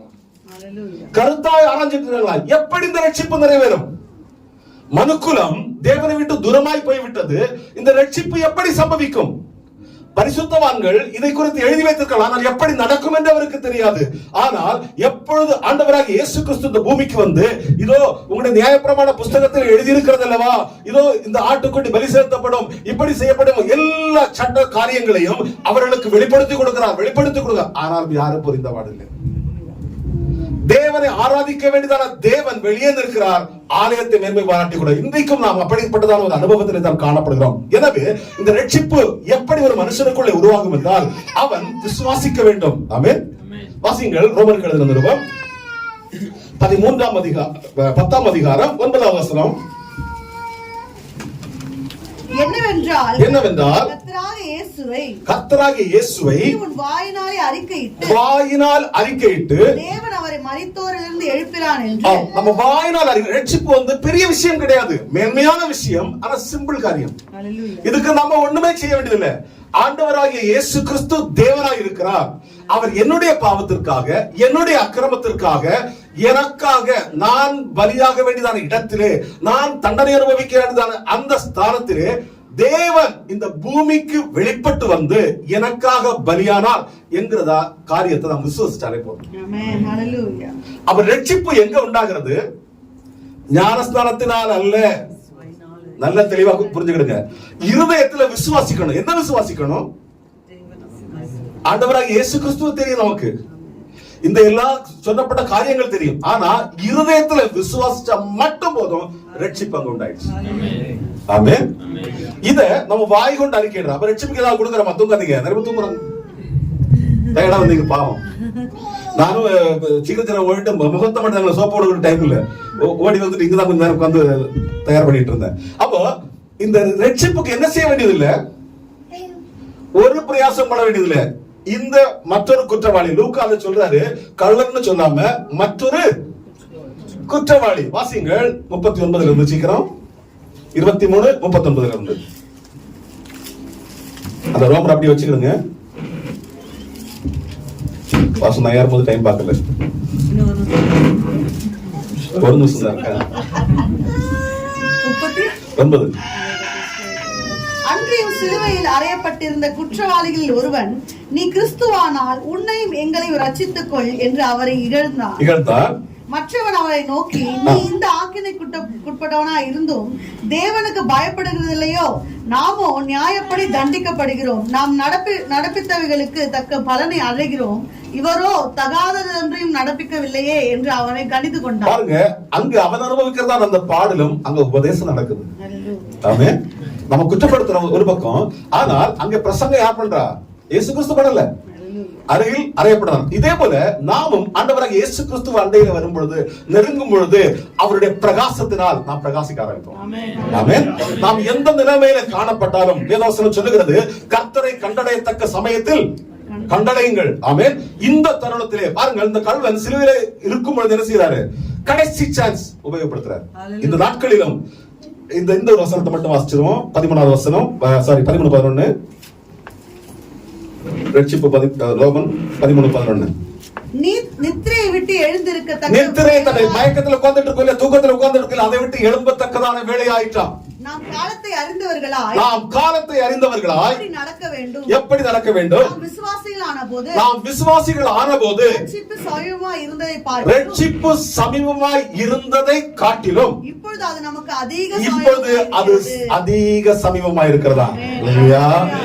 நீங்க ஒரு காலம் நினைக்காதீங்க, உலகம் எப்ப முடியும், அந்த போர் எப்ப முடியும், நம்ம எப்ப முடியும், நம்முடைய விஷயம் முடியும். ஆமென். நம்முடைய விஷயம் முடியறதுக்கு முன்னாடி ஆண்டவராக இயேசு கிறிஸ்து அறிஞ்சு கொள்ளணும். நம்முடைய விஷயம் முடியறதுக்கு முன்னாடி ஆண்டவராக இயேசு கிறிஸ்து என்ன செய்யணும்? ஏற்றுக்கொள்ளணும். இந்த மாலை வேளையிலும் யாரேனும் இந்த அன்பை ருசிக்காதபடிக்கு காணப்படுவதால் ஒரு நிமிட கண்களை மூடி, ஏற்கனவே ரட்சிப்பின் அனுபவத்துக்குள்ள கடந்து வந்தவர்கள் அந்த ரட்சிப்பு நிறைவேற பிரயாசப்படபடியாய் ஒன்று ஜெயிப்போமா? ஸ்தோத்திரம் கர்த்தாவே, நன்றியோடு துதிக்கிறோம், ஸ்தோத்திரிக்கிறோம்ப்பா. எங்களை பரிசுத்தப்படுத்துவதா எங்கள் சர்வ வல்லமையுள்ளதே. இந்த மாலை வேளையில் நம்முடைய சமூகத்தில் எங்களை முற்றிலுமாய் தாழ்த்தி தருகிறோம். ரட்சிப்பின் அனுபவத்துக்குள் கடந்து வந்த ஒவ்வொருவரும் அது நிறைவேற பிரயாசப்படவும், யார் யார் எந்தெந்த பாவத்திலும் அக்கிரமத்திலும் காணப்படுகிறார்களோ அவர்களுக்குள்ளே ஒரு உணர்வின் ஆவியின் தேவன் இந்த ராத்திரி வேளையில் கட்டளையிட வேண்டுமாய் ஜெபிக்கிறோம். தொடர்ந்து உடைய காரணத்தின் மறைவிலே மறைத்து வருகிற நாட்களிலே ரட்சிப்பை சுதந்திரித்துக் கொண்டு உம்முடைய பிள்ளைகளாய் உருமாற நீர் உதவி செய்யும். இயேசு நாமத்தில் ஜெபிக்கிறோம். கர்த்தரை நாம் மகிமைப்படுவதாக. ஹல்லேலூயா. அடுத்து மியூசிக் வச்சாரு கர்த்தர் பண்ணி ஆகணும்னு நினைக்கிறேன். கர்த்தர் நாம் மகிமைப்படுவதாக. நான் எடுத்த வசனம் 3வது வார்த்தை, கர்த்தர் பேசின வார்த்தை இயேசு கிறிஸ்துவான சிலுவையில யோவான் 19:26. நானே வாசிக்கிறேன். யோவான் 19:26. அப்பொழுது இயேசு தம்முடைய தாயையும் அருகே நின்ற தமக்கு அன்பாயிருந்த சீஷனையும் கண்டு தம்முடைய தாயை நோக்கி, ஸ்திரீயே அதோ உன் மகன் என்றார். ஹல்லேலூயா. ஆமென். நம்ம மரியாதை நம்ம காண்கிறோங்க. ஸ்தோத்திரம். நம்ம இருக்கிறது பாத்தீங்கன்னா ஏசப்பா அவங்களோட தாய் தகப்பன்மார்கிட்ட பேசினாங்க அப்படின்னு பாத்தீங்கன்னா 3 இடத்துல தான் பேசியிருப்பாரு. அவங்க கான்வர்சேஷன் அப்படின்னா முதல் ஒரு இடத்துல பேசியிருப்பாங்க. லூக்கா, நீங்க எழுதி வச்சுக்கோங்க, இப்ப வாசிக்க நமக்கு சமயம் இல்ல. லூக்கா 2:49 அவர் சொல்லுவார். அப்ப வந்து தேவாலயத்துல அவர் இருப்பார். அவர் 12 வயது உள்ள சிறுவனா இருக்கும் பொழுது தேவாலயத்துல அவர் மிஸ் ஆயிருப்பார்ல. அவர் தெரிஞ்சுதான் இருந்திருப்பாரு. அவங்க அப்பா அம்மா அவர் கவனிக்கல. அவங்களை திரும்ப போய் தேடி கண்டுபிடிச்ச போது அவர் என்ன சொல்லுவாரு, நீங்க ஏன் என்ன தேடுறீங்க அப்படின்னு சொல்லியிருப்பாரு. அது ஒரு சரியான பதிலா எனக்கு தெரியல. ஏன்னா ஒரு சிறு பிள்ளைய நம்ம காணும் தேடி கண்டுபிடிச்ச என்ன சொல்லலாம், அந்த பிள்ளை நம்மளை பார்த்து நீங்க என்ன தேடுறீங்க அப்படின்னா எப்படி இருக்கும் அந்த தாய் தகப்பன்மாருக்கு. ஆனால் அவங்க அதை வந்து பெருசா எடுத்துக்கலாம். அவங்களுக்கு தெரியும் இயேசு கிறிஸ்து யாருன்று. அதே மாதிரி 2வது வார்த்தையும் வந்து கானான் தேசத்துல கானான் ஒரு கல்யாணத்துல ஏசப்பா போய் அங்க ஒரு முதல் அற்புதம் நடக்கும் போதும் மரியாள் வந்து பேசுவாங்க, நீங்க ஏதாவது செய்யலாமே அப்படின்னு அவர் வந்து கேட்கும்போது அப்பயே ஏசப்பா என்ன சொல்றாரு, ஸ்திரீயே உனக்கும் எனக்கும் என்ன. அதுவும் வந்து மரியாதை குறைவு கிடையாது. ஸ்திரீயே அப்படின்னு சொல்றது வந்து கிரேக்க பாஷையில பாத்தீங்கன்னா குணே அப்படின்னு மீனிங். குணே அப்படின்னா பெண்கள், எல்லா வயதினர் பெண்களையுமே ஒரு நார்மலா சொல்ற ஒரு பெண்கள் அப்படின்ற மாதிரிதான் ஸ்திரீன்றது குறிப்பிடத்தக்கது. அப்ப அந்த கேள்விகளை கேட்கும்போது இங்கே ஏசப்பா 3வது வார்த்தை தன் தாயை பார்த்து பேசுற வார்த்தை இதுதான். இது வந்து நம்ம சொல்ற இல்லையா, ஏசப்பாவோட குணாதிசயங்கள் அந்த 7 வார்த்தைகளும் வெளிப்படுது. இதுல என்ன குணாதிசயங்கள் வெளிப்படுதுன்னா, இந்த இடத்துல அவர் என்ன பண்றாரு, அவங்க தாயை பார்த்து, அவர் தாயா என்ன இத்தனை நாட்களா அவங்க என்ன பண்ணாங்க, அவங்கள வளர்த்திருக்காங்க. 30 வருஷம் அப்படின்னா சாதாரண இல்லை இல்லையா. 30 வருஷம் கணவனை இழந்திருக்காங்க. அந்த நேரத்துல அவங்க யோசேப்பு இல்ல, இழந்த மூத்த மகனா இயேசுதான் இருக்காரு. தன்னோட மூத்த மகன் தான் தன்னை ஒரு விதவையா தன்னோட வயதுக்கு சென்ற காலத்துல தன்னை பார்த்துக்க வேண்டிய ஒரு தன் மகனை எந்த தாயுமே அந்த கோலத்துல பார்க்க முடியாது இல்லையா. எப்படி நம்ம எல்லாம் சொல்லுவாங்களா, பெற்றோர்கள் இருக்கும்போது பிள்ளைகள் இறக்குறது வந்து ஒரு பெரிய சாபம் அப்படின்னு சொல்லுவாங்க. அந்த மாதிரி ஒரு சூழ்நிலையில தான் அவங்க நோக்கி பார்க்கிறாங்க. மரியா அந்த சிலுவை வரைக்குமே வந்திருக்காங்க. அப்ப எந்த அளவுக்கு அவங்க தாய் வந்து அந்த அளவுக்கு பாசமா இருந்திருப்பாங்க இல்லையா. அந்த தாய் பார்க்கும் பொழுது அவங்க வந்து பார்த்து சொல்றாரு, இயேசு சொல்றாரு, இயேசு தன்னோட நிலைமைய வந்து அவர் மறந்துட்டு அவர் வலியை கூட அவர் இடத்துல பார்க்கல. சிலுவையில இருக்கும் எத்தனை வேதனை இருந்திருக்கும் இல்லையா. ஏசப்பா ஒரு வழியில இருக்கும்போது அம்மா பார்த்தோன்னே என்ன சொல்லுவாங்க பிள்ளைங்க, அம்மா எனக்கு ரொம்ப வலிக்கு, கீழே விழுந்துட்டானே ஓடி வந்து அம்மா அடிச்சு அழுவாங்க, அம்மா நான் விழுந்துட்டேன் எனக்கு வலிக்குது அழுது. ஏசப்பா அதை கூட சொல்லல. அந்த மாதிரி இல்லாம அவர் எப்படி பேசினார்னா அவங்களை கம்ஃபர்ட் பண்ற மாதிரி, அவங்க ஆறுதல் படுத்துற மாதிரி, தன்னோட வேதனையும் மறந்து அந்த சூழ்நிலை மத்தியில ஒரு தன் மகனை மறிக்க போற அந்த தாய் அந்த மன நிலைமை அவர் உணர்ந்தவராய் அவர் குணாதிசயத்தை வெளிப்படுத்துறாரு. அது எவ்வளவு கஷ்டம் இல்லையா. ஹல்லேலூயா. அந்த சூழ்நிலை அப்படிங்கிறது இதே சூழ்நிலை நம்மளும் கடந்து போயிருக்கலாம். நம்மளோட சூழ்நிலை நம்ம பாரமா இருந்தாலும் நம்ம இருதயத்தை வேதனைப்படுத்துற மாதிரி இருந்தாலும் இயேசுவின் சீஷனாய் நம்ம உண்மையா இருந்தோம்னா நம்ம சூழ்நிலை நம்ம வேதனை மற்றில என்ன பண்ணுவோம், மற்றவங்களை நம்ம என்ன பண்ணுவோம், ஆறுதல் படுத்துறோம். நீங்க சும்மா ஆறுதல் படுத்தலாம், இயேசுவின் வார்த்தையை சொல்லி நீங்க ஆறுதல் படுத்துங்க. அந்த குணாதிசயம் ஆண்டவர் இங்க வெளிப்படுத்துறாரு. அப்ப பாத்தீங்கன்னா அதே அவரோட சீஷன் பக்கமா வந்து சொல்லுவார். சீஷன் பார்த்து யாரு, தனக்கு அன்பான சீஷன். யோவான் பாத்தீங்கன்னா இது எழுதினது யோவான் தான், சீஷனாக யோவான் தான். அவரை வந்து தன்னை எப்படியுமே யோவானோ இல்ல நான் தான் அப்படின்னு வந்து இந்த வசனத்துல எதுவுமே குறிப்பிட மாட்டார். இந்த யோவான் மொத்தத்துக்கு அவர் என்ன சொல்றாருன்னா தன்னை வந்து அன்பான சீஷன். ஹல்லேலூயா. எப்படி அவர் அந்த தைரியமா என்ன குறித்து ஏசப்பா நான் சொல்லுவா, நான் தான் ஏசப்பாக்கு அன்பான மகன் என்னால சொல்ல முடியுமா? இல்ல, எனக்கு ஒரு ஏதாவது குற்றப்படலாம். ஆனா அவர் ஏன் அவ்வளவு தைரியமா சொல்றாருன்னா அந்த மரண தருவாயில ஏசப்பா இருக்காங்க, அவருக்காக ஒரு துணிஞ்சு காதை கூட கட் பண்ண சீஷன் கூட என்ன பண்ணிட்டாரு, அவர்கிட்ட ஓடிட்டாரு. அதான் சொல்லுவாங்களா பழமொழி, ஆபத்துல உதவுறதான் என்ன பண்ணா நல்ல நண்பன். அது மாதிரி இந்த மாதிரி சூழ்நிலை ஏசப்பா கூட கடைசி வரைக்கும் நின்ற ஒரே சீஷன் யாருன்னா அந்த யோவான் சீஷன் தான். அதனாலதான் அவரே அவரை அன்பான சீஷன் இருக்காங்க. சோ ஏசப்பாக்கு சகோதரர்கள் இருக்காங்க, மரியாளுக்கு பிள்ளைங்க இருக்காங்க, வேற ஆண் பிள்ளைகள் பெண் பிள்ளைகள் இருக்காங்க. ஏசப்பா சொல்லிருக்கலாம், உனக்குதான் பிள்ளைங்க இருக்காங்களே, அடுத்த பிள்ளை பார்த்துப்பா, நான் இல்லைனாலும் மற்ற மகனோட பார்த்துப்பான்னு சொல்லுவாங்க. ஆனா அவர் அப்படி சொல்லல. தன்னோட நம்பிக்கைக்குரிய ஒரு அன்பான சீஷனு பக்கத்துல இருக்காரு. அவரை பார்த்து சொல்றாரு, இதோ உன் மகன் அப்படின்னு சொல்றாரு. அந்த யோவான் சீஷன் கிட்ட, இதோ உன் தாய். அந்த தாய், இந்த இதோ உன் தாய் அவர் சொன்ன உடனே அந்த அடுத்த வாசத்துல படிச்சீங்கன்னா, அவர் அந்த நாள் முதற்கொண்டு அந்த சீஷன் எப்படின்னா மரியாதை தன்னிடத்தை சேர்த்து கொண்டான், தன்னோட அம்மாவா அவ்வளவு நேசிக்கிற. அதே ஒரு இயேசு கிறிஸ்துவின் அந்த அன்பை ஒரு பார்த்த ஒரு அன்பான சீஷன் எப்படின்னா அவரோட குணத்தை வெளிப்படுத்திருக்காரு. எப்படி அவர் ஒரு அவருக்கும் சீஷன், அந்த சீஷனுக்கும் அம்மா இருக்காங்க, அவருக்கும் அந்த நேரத்துல உயிரோட தான் இருந்தாங்க. இயேசு எப்படி ஒரு வேதனையுள்ள ஒரு மகள், ஒரு ஸ்திரீ இடத்துல எப்படி அவர் ஆறுதல் படுத்தினாரோ அதே காரியத்தை தான் அந்த சீஷனை வெளிப்படுத்தினார். ஹல்லேலூயா. சோ இந்த இடத்துல நம்ம குணாதிசயமா கற்றுக்கொள்கிறது தான். ஹல்லேலூயா. நம்ம ஏசாயா 53 நீங்க நேரம் இருந்தீங்கன்னா வீட்டுல போய் நல்லா தியானம் பண்ணுங்க. ஏன்னா இன்னைக்கு கூட அந்த அதிகாரத்தை எடுத்து படிக்கும் போது ஒரு வித்தியாசமான ஒரு அனுபவத்துல நான், ஏன்னா நிறைய வாட்டி அந்த 53 ஏசாயா படிச்சிருப்போம். அது சின்ன அதிகாரம் தான் 53. ஆனா அது ஏசப்பாவோட வேதனையோ ஒன்னொன்னு அழகா சொல்லியிருப்பாங்க. அவரோட நம்மளோட மீறுதலுக்காக அவர் என்ன காயப்பட்டார், நம்ம அக்கிரமங்களுக்காக நொறுக்கப்பட்டார், நம்மளோட வேதனை எப்படி இருக்கும்னு அறிந்து கொள்றதுக்காக அவர் வேதனை அனுபவிச்சார். ஹல்லேலூயா. அந்த வேதனை அவர் முந்தைய நமக்காக அனுபவிச்சதால அவர் எப்படி இருக்கும்னு அது உணர்ந்ததாலதான் நம்மள அவர் ஆறுதல் படுத்துகிறார். நம்ம சொல்ல முடியாது, நம்ம மற்ற தெய்வங்கள்லாம் சொல்றாங்க இல்லையா, என் கடவுள் என்ன புரிஞ்சுக்க மாட்டாங்க அப்படின்னு நம்ம இயேசுவை சொல்ல முடியாது. ஏன்னா நான் ஆராதிக்கிறேன் இயேசு பாடுகள் எப்படிப்பட்டது, வேதனைகள் எப்படிப்பட்டது, மரணம் எப்படிப்பட்டது, அந்த மரண வேதனையில உங்களை கைவிட்டு போறவங்களை பற்றி அவரு எப்படின்றது அவர் ஒவ்வொன்றையும் உணர்ந்ததாலதான் உங்களோட காரியத்தை அவரால் உணர முடியும். ஹல்லேலூயா. உங்களை ஆறுதலும் படுத்த முடியும், உங்க கண்ணீர் வேதனைகளை மாற்றுவார். ஹல்லேலூயா. கர்த்தர் நாம மகிமைப்படுவதாக. கர்த்தர் ஸ்தோத்திரம். நாமத்துக்கு மகிமை உண்டாவதாக. 4வது வார்த்தை என்னன்னா பைபிள்ல கொடுத்திருக்கு, மத்தேயு 27:45-46 கொடுத்திருக்கு. எடுத்தவங்க வாசிங்க. மத்தேயு 27:45-46. 6 மணி நேரம் முதல் 9 மணி நேரம் வரைக்கும் பூமியிலும் அந்தகாரம் உண்டாயிற்று. 9 மணி நேரத்தில் இயேசு ஏலி ஏலி லாமா சபக்தானி என்று மிகுந்த சத்தமிட்டு கூப்பிட்டார். அதற்கு என் தேவனே என் தேவனே ஏன் என்னை கைவிட்டீர் என்று அர்த்தமா. இன்னொரு அதிகாரம் வாசிக்கலாம். மார்க் 15:33-34. 6 மணி நேரம் முதல் 9 மணி நேரம் வரைக்கும் பூமியெங்கும் அந்தகாரம் உண்டாயிற்று. 9 மணி நேரத்திலே இயேசு ஏலோயி ஏலோயி லாமா சபக்தானி என்று மிகுந்த சத்தமிட்டு கூப்பிட்டார். அதற்கு என் தேவனே ஏன் என்னை கைவிட்டீர் என்று அர்த்தமாகும். நம்ம பாக்குறோம் மத்தேயு யூதர்களுக்கு எபிரேய மொழியில எழுதியிருக்கிறதால அவங்களுக்கு தெரிஞ்ச லாங்குவேஜ் எபிரேய லாங்குவேஜ். அதனாலதான் மத்தேயு அதிகாரத்துல சொல்றாங்க ஏலி ஏலின்னு அந்த வார்த்தையும். மார்க் என்ன சொல்றாங்கன்னா ரோமருக்காக அராமிக் லாங்குவேஜ்ல எழுதியிருக்கதால அவங்க ஏலோயி ஏலோயி என்று சொல்றாங்க. நம்ம 3 வார்த்தையில பார்த்திருக்கோம். வார்த்தை மன்னிப்பும், 2வது வார்த்தை ரட்சிப்பு, 3வது வார்த்தை பராமரிப்பு பார்த்திருக்கோம். ஆனா இந்த 4வது வார்த்தை பரிதவிப்பு. எல்லா வார்த்தைகளை காட்டிலும் இந்த வார்த்தை ரொம்ப ஸ்பெஷலா இருக்கு. ஏன்னா வார்த்தையில மன்னிப்பு சொல்றாங்க, ஏசப்பா நமக்கு நிறைய பேரை மன்னிச்சிருக்காங்க. 2வது வார்த்தையில ரட்சிப்பு, நிறைய பேருக்கு ரட்சிப்பு கொடுத்திருக்காங்க. 3வது வார்த்தையில பராமரிப்பு, நிறைய பேரை பராமரிச்சிருக்காங்க, நம்மள பராமரிச்சு வராங்க.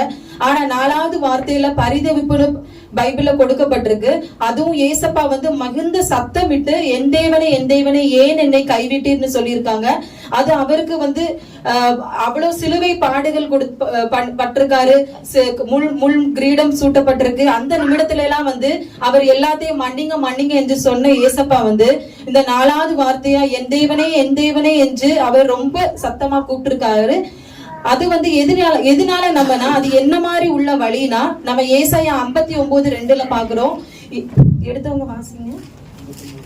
இல்ல நானே வாசிக்கிறேன். உங்கள் அக்கிரமங்களே உங்களுக்கும் உங்கள் தேவனுக்கும் நடுவாக பிரிவினை உண்டாக்குகிறது. உங்கள் பாவங்களே அவர் உங்களுக்கு செவிகொடாதபடி அவருடைய முகத்தை உங்களுக்கு மறைக்கிறது. நம்ம ஏசப்பா நம்மளுடைய பாவங்கள் அவருக்கு மேல சுமக்கப்பட்டதுனால, அவர் நம்மளுடைய பாவ மிகுதி அவருக்கு சுமக்கப்பட்டதுனால அவங்க பிதாவுக்கும் ஏசப்பாவுக்கும் உள்ள அந்த கனெக்ஷன் தடைபடுது. ஏசப்பாவுக்கும் பிதாவுக்கும் உள்ள அந்த முகம் மறைக்கப்படுது. அந்த வழி தாங்க முடியாம தான் ஏசப்பா என் தேவனே என்று உரத்த சத்தம் மட்டும் கூப்பிடுறாங்க. அவர் வந்து அந்த இடத்துல வந்து ரொம்ப தனிமைப்பட்டு இருந்ததாலதான் அந்த வார்த்தையை வந்து சொல்லியிருக்காரு. நம்ம வேதத்துல பாக்குறோம், பிதா வந்து சொல்லியிருக்காங்க, இவர் என் நேசகுமாரன், இவரில் நான் பிரியமா இருக்கிறேன். அவ்வளவு நாளா வந்து இவர் என் நேசகுமாரன் சொல்லிட்டு இருந்த அந்த ஏசப்பா வந்து அந்த நேரத்துல என் தேவனே என்று கூப்பிட்டது வந்து அவருக்கும் பிதாவுக்கும் இல்ல, அந்த முகம் மறைக்கப்பட்ட போது. ஆனா ஏசப்பா வந்து அவ்வளவு அடி வாங்கினாரு, சாட்டையினால் அடி வாங்கினாரு, நிறைய அவருடைய சீஷர்கள் மறுதளிச்சாங்க, யூதாஸ் வந்து காட்டி கொடுத்தாரு. அந்த நேரத்துல எல்லாம் வந்து இந்த வார்த்தையை சொல்லல.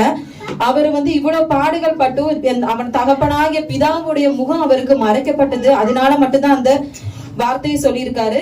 நம்ம பழைய ஏற்பாட்டுல பாக்குறோம்னா பாவ நிவாரண பலிக்கு வந்து ஆடு இல்ல இளங்கஞ்சுகளை பலி கொடுத்தா அவங்களோட பாவம் வந்து மறையும். ஆனா நம்ம ஆண்டவராகிய இயேசு கிறிஸ்து வந்து பாவம்னே என்னன்னு தெரியாத நம்ம ஆண்டவராகிய இயேசு கிறிஸ்து வந்து சிலுவையில நமக்காக வந்து மரித்தாரு. அதுவே நமக்கு ஒரு பெரிய ரட்சிப்பு.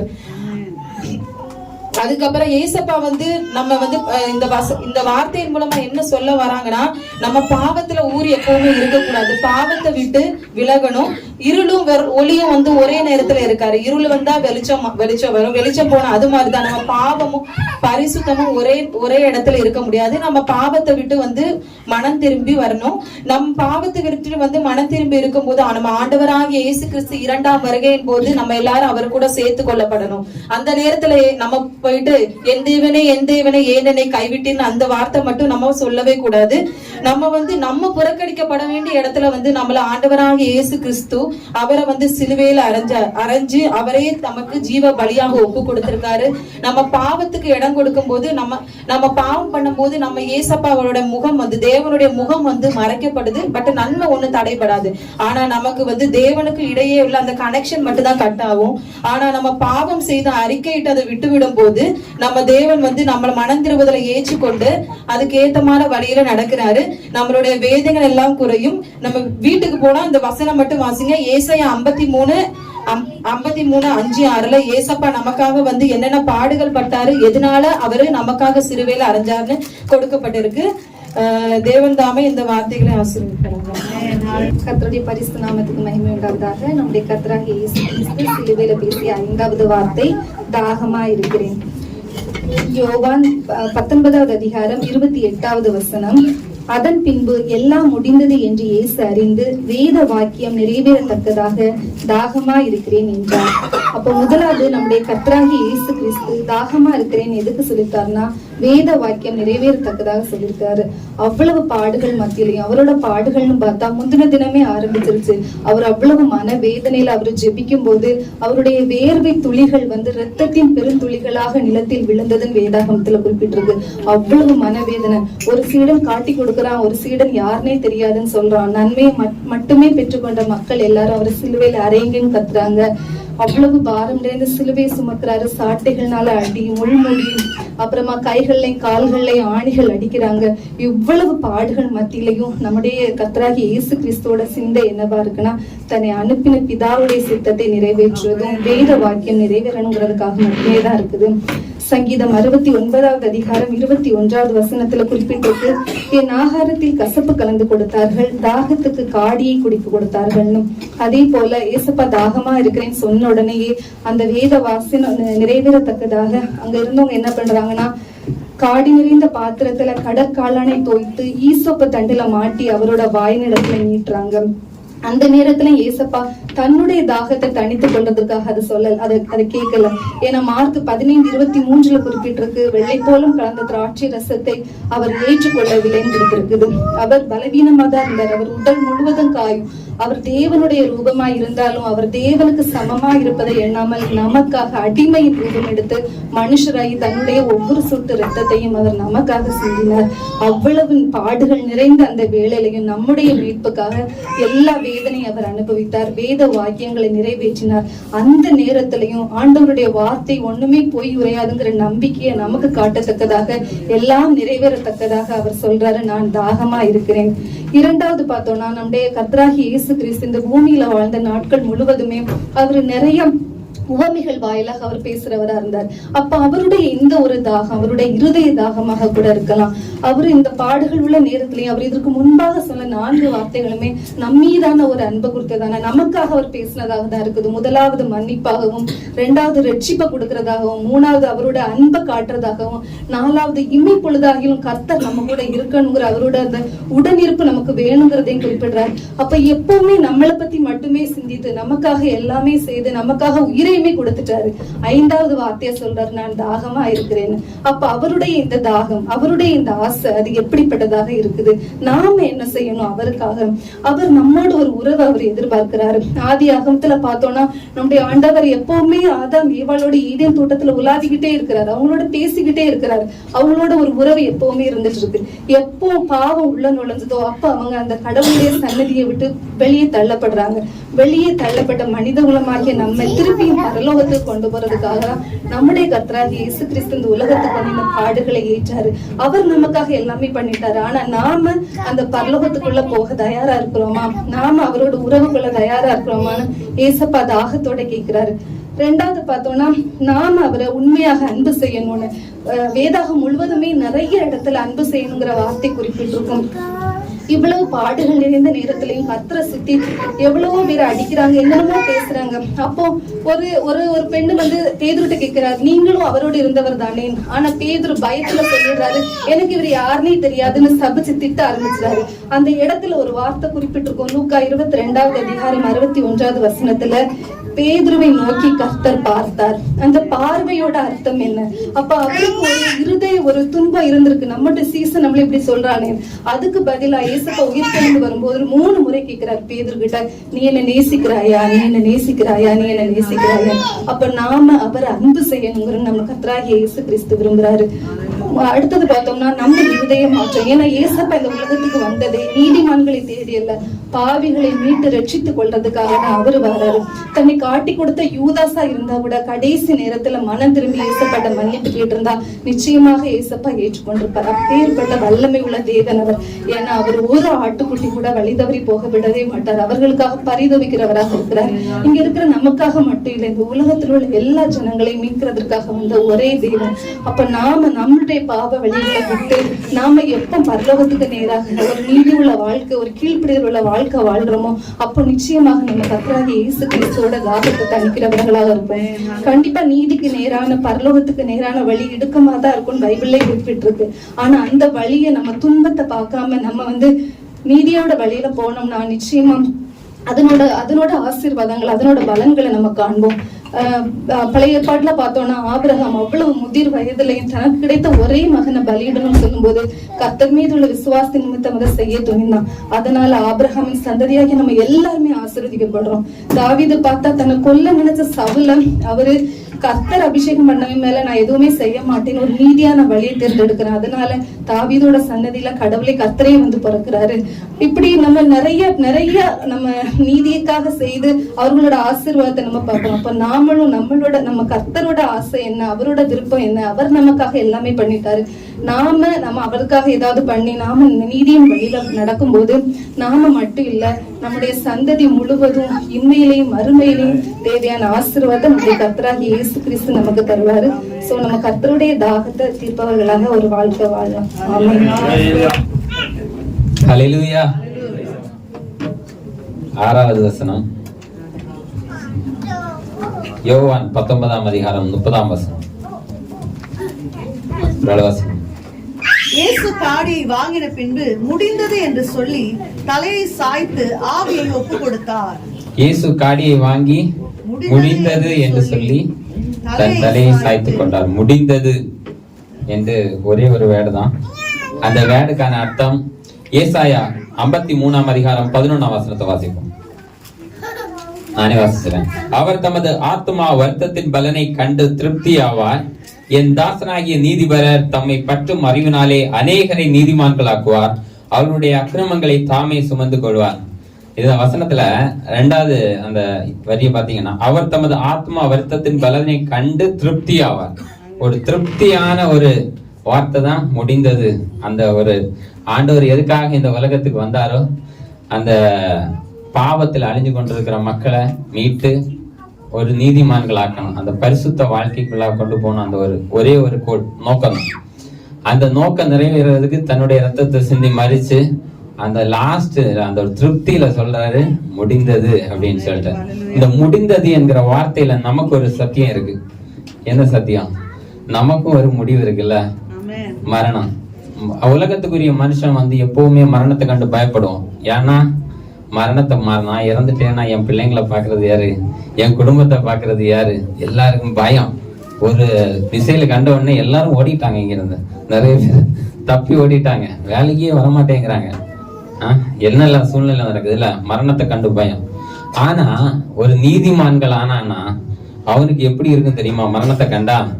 சங்கீதக்காரன் தாவீது இப்படி சொல்றாரு, சங்கீதம் 116 அதிகாரம் 15 வசனத்துல, கர்த்தருடைய பரிசுத்தவான்களின் மரணம் அவர் பார்வைக்கு அருமையா இருக்கிறது என்று. அப்போ நமக்கு ஆண்டவர் சொல்ற சத்தியம் என்னன்னா, நமக்கும் இது போல ஆண்டவரோட இந்த வாழ்க்கையில ஆண்டவர் இயேசு கிறிஸ்துவை ஏற்றுக்கொண்டு நம்ம வந்து ஆண்டவரை ஏற்றுக்கொண்டு விசுவாசித்து பாவ மன்னிப்பு பெற்று ஒரு பரிசுத்தமுள்ள வாழ்க்கை வாழ்ந்தோம்னா நம்மளும் அந்த கடைசி நேரத்துல ஆண்டவரை ஒன்னி மரணம் வந்தாலும் ஆண்டவர்கிட்ட போவோம். எப்படி முடிந்ததுன்னு சொல்லிட்டு போயிடும். ஹல்லேலூயா. ஒரு சந்தோஷத்தோட போவோம். அந்த அருமையான மரணம் இருக்கும். இன்கேஸ் ஆண்டவருடைய வருகை இருந்ததுனாலும் ஆண்டவரிடத்துல சந்தோஷமா பறந்து போயிருவோம் இல்ல. அந்த ஒரு வார்த்தை, இந்த முடிந்தது என்ற வார்த்தை வந்து நம்மளுடைய வாழ்க்கையில இருக்கணும்.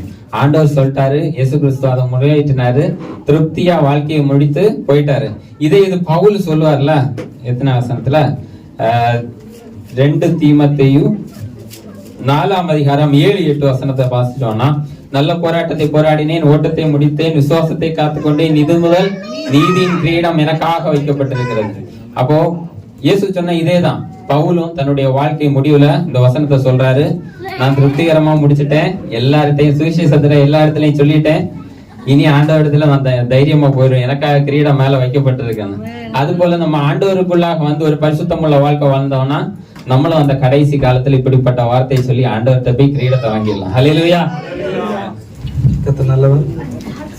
7வது வார்த்தையாக எடுத்து வாசிக்கலாம். லூக்கா என்ற சுவிசேஷம் 23 அதிகாரம் 46 வசனம். நானே வாசிச்சிடுறேன். இயேசு, பிதாவை உம்முடைய கையில் என் ஆவி ஒப்புவிக்கிறேன் என்று மகா சத்தமாய் கூப்பிட்டு சொன்னார். இப்படி சொல்லி ஜீவனை விட்டார். ஆமென். கர்த்தர் நாம் மகிமைப்படுவதாக. இந்த 7வது வார்த்தையானது ஒரு சிலுவையிலே பேசின வார்த்தை கடைசி வார்த்தையா இருக்கிறது. ஆமென். அவர் நமக்காக பாடுபட்டார் நமக்கு தெரியும். ஆனாலும் மரண ஜீவியத்துல அவர் கடைசி சொன்ன வார்த்தை, அவர் பிதாவை கனப்படுத்தும்படியாக தேவனாகிய இயேசு கிறிஸ்து ஊழியத்தை ஆரம்பிக்கும் பொழுது சிறு வயதிலே சொன்ன வார்த்தை, நீங்க என்ன தேடுறீங்க, நான் பிதாவை சித்த காரியத்தை செஞ்சு கொண்டிருக்கிறேன் அப்படின்னு ஆரம்பத்துல யாரும் வாசிக்க வேணாம். கர்த்தருக்கு ஸ்தோத்திரம். அதே கடைசி வார்த்தையும் பார்க்கிறோம், பிதாவே அப்படின்னு சொல்லி கர்த்தராகிய இயேசு சொல்றாங்க. 7 வார்த்தையில முதல் வார்த்தைக்கும் கடைசி வார்த்தைக்கும் பிதா என்கிற ஒரு கணத்தை அந்த இடத்துல தேவன் இயேசு நமக்கு கொடுக்கிறார். ஆமென். அந்த வார்த்தையை அவர் பேசும் பொழுது அவர் மிக கடைசி நிமிஷத்துல அவர் இருந்தார். ஆமென். அல்லேலூயா. தியானிக்கிறோம். அப்ப கடைசி வசனத்திற்கும் முதல் வார்த்தைக்கும் கடைசி வார்த்தைக்கும் ஒரு கனெக்ஷனை பார்க்கிறோம். அடுத்து 7ஆம் வார்த்தையை அவர் பேசும் பொழுது 3 காரியங்களை பார்க்கிறோம். அதாவது ஒப்பு கொடுத்தல் என்ற காரியத்தை பார்க்கிறோம். ஏன்னா அவர் ஆவியை பிதாவினிடத்திலே அவர் ஒப்பு கொடுக்கிறவராக இருந்தார். ஆமென். அவர் பரிசுத்தமான அந்த ஆவியை தேவனுக்காக நமக்காக அவர் தேவனிடத்திலே ஒப்பு கொடுத்தார். ஆமென். நம்ம சிலுவை தியானத்திலே பார்க்கிறோம். அல்லேலூயா. ஓகே, 3 காரியத்தை பார்க்கிறோம். அவர் எதற்காக ஒப்பு கொடுத்தார் என்று சொல்லி. ஆமென். கலாத்தியர் 1:4 வாசிக்கிறோம். நம்முடைய பாவங்களுக்காக தம்மை தாமே ஒப்பு கொடுத்தார். ஆமென். மறுபடியும் வாசிக்கிறேன். நம்முடைய பாவங்களுக்காக தம்மை தாமே ஒப்பு கொடுத்தார். கலாத்தியர் 1:4. கலாத்தியர் 2:20 வாசிக்கிறோம். நாம் அவருக்காக வாழும்படியாக அவர் தம்மை தாமே ஒப்பு கொடுத்தார். ஆமென். மறுபடியும் சொல்றேன், நாம் அவருக்காக வாழும்படியாக ஒப்பு கொடுத்தார். 3வதாக நம்மில் வைத்த அன்பின் நிமித்தமாய் அன்பு கூறுதலாலே அவர் நமக்காக ஒப்பு கொடுத்தார். ஆமென். அது மட்டுமல்லாம தீத்துல வாசிக்கிறோம் 2:16 பக்தி வைராக்கியம் உள்ளவர்களாக நமக்கு சுத்திகரிக்கும் அவரை ஒப்பு கொடுத்தார். ஆமென். இந்த 4 காரியங்களை நாம் வாசிக்கிறோம். ஹல்லேலூயா. அவர் எதற்காக ஒப்பு கொடுத்தார் என்று சொல்லி, ஹல்லேலூயா. இந்த வார்த்தையானது அவர் கடைசி நிமிஷம் வரைக்கும் இந்த வார்த்தை அதாவது ஊழியத்தை அவர் முடித்தார். ஆமென். ஹல்லேலூயா. இந்த 7ஆம் வார்த்தைங்கிறது பைபிள் வாசிக்க ஒரு பரிபூரணத்தை குறிக்கும். ஆமென். ஒரு 7ங்கிறது பரிபூரணத்தை குறிக்கும். அவர் சகலத்தையும் செய்து அவர் ஆவி ஒப்பு கொடுத்து நமக்காக சென்றிருக்கிறார். ஆமென். இந்த வசனம் தாமே கர்த்தாவே ஆசீர்வாதம். நம்ம ஜெபத்துல கடந்து வருவோம். ஒரு 3 நிமிஷம் ஜெபிக்கலாம். எல்லாம் முழங்கால் படியிட்டு, ஆண்டவரே இந்த வார்த்தையை நீர் கொடுத்திருக்கிறீரப்பா, அதற்காக நன்றி செலுத்துகிறோம் அப்பா. ஆண்டவரே ஸ்தோத்திரம். இந்த கடைசி வார்த்தை கொடுக்க வார்த்தையானது ஆண்டவரே ஸ்தோத்திரம் அப்பா. ஆண்டவரே எல்லாம் ஜெபிக்கலாமா ஆண்டவரே. 7 வார்த்தைகள் நாங்கள் கேட்டிருக்கிறோம் ஆண்டவரே. அப்பா ஸ்தோத்திரம் ஆண்டவரே. அப்பா எங்களுக்காக பாடுபட்டு மரித்தீர் ஆண்டவரே. அந்த வார்த்தையானது அப்பா ஆண்டவரே ஒரு ஆரம்பத்திலே வைத்திருக்கிறது ஆண்டவரே. நீர் ஒப்பு கொடுத்த மரண ஆண்டவரை மரித்திருந்தாலும் உயிர் பிரிந்திருந்தாலும் அது எங்க வாழ்க்கைக்கு ஒரு ஆரம்பமா இருக்கிறது அப்பா. அதற்காக நன்றி செலுத்துகிறோம் ஆண்டவரே. இந்த வார்த்தை தான் ஆசீர்வதிக்கிறார். இயேசுவின் நாமத்திலே ஜெபிக்கிறோம் பிதாவே.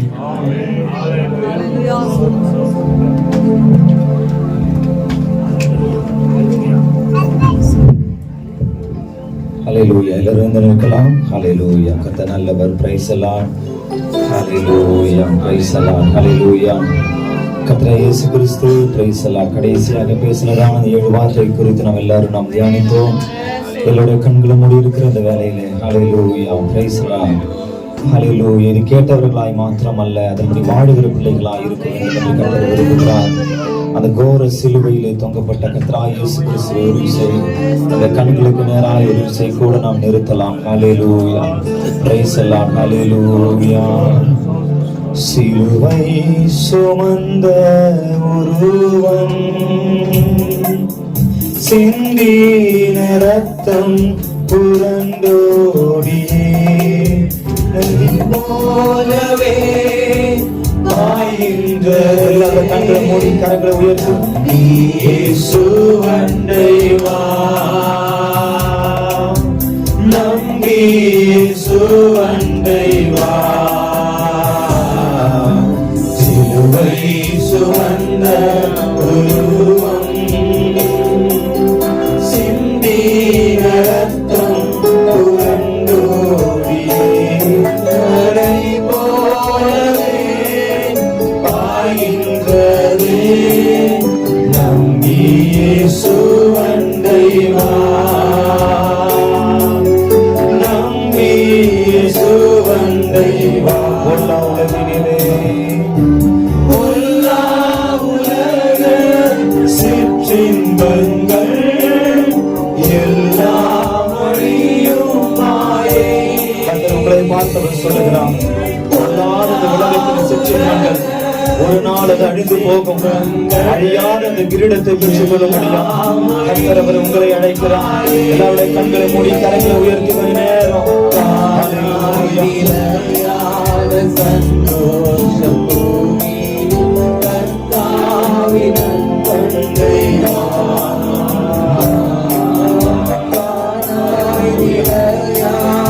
சந்தோஷம் பூமி கர்த்தாவின் அன்பை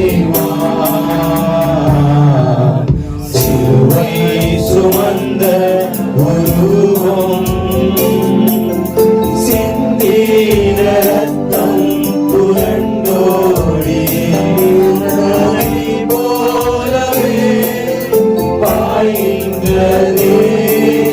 நம்பி இயேசுவண்டை வா, நம்பி இயேசுவண்டை வா. சிலுவை சுமந்த உருவம் சிந்தின ரத்தம் புரண்டோடியே போலவே பாய்கின்றதே. நம்பி இயேசுவண்டை வா.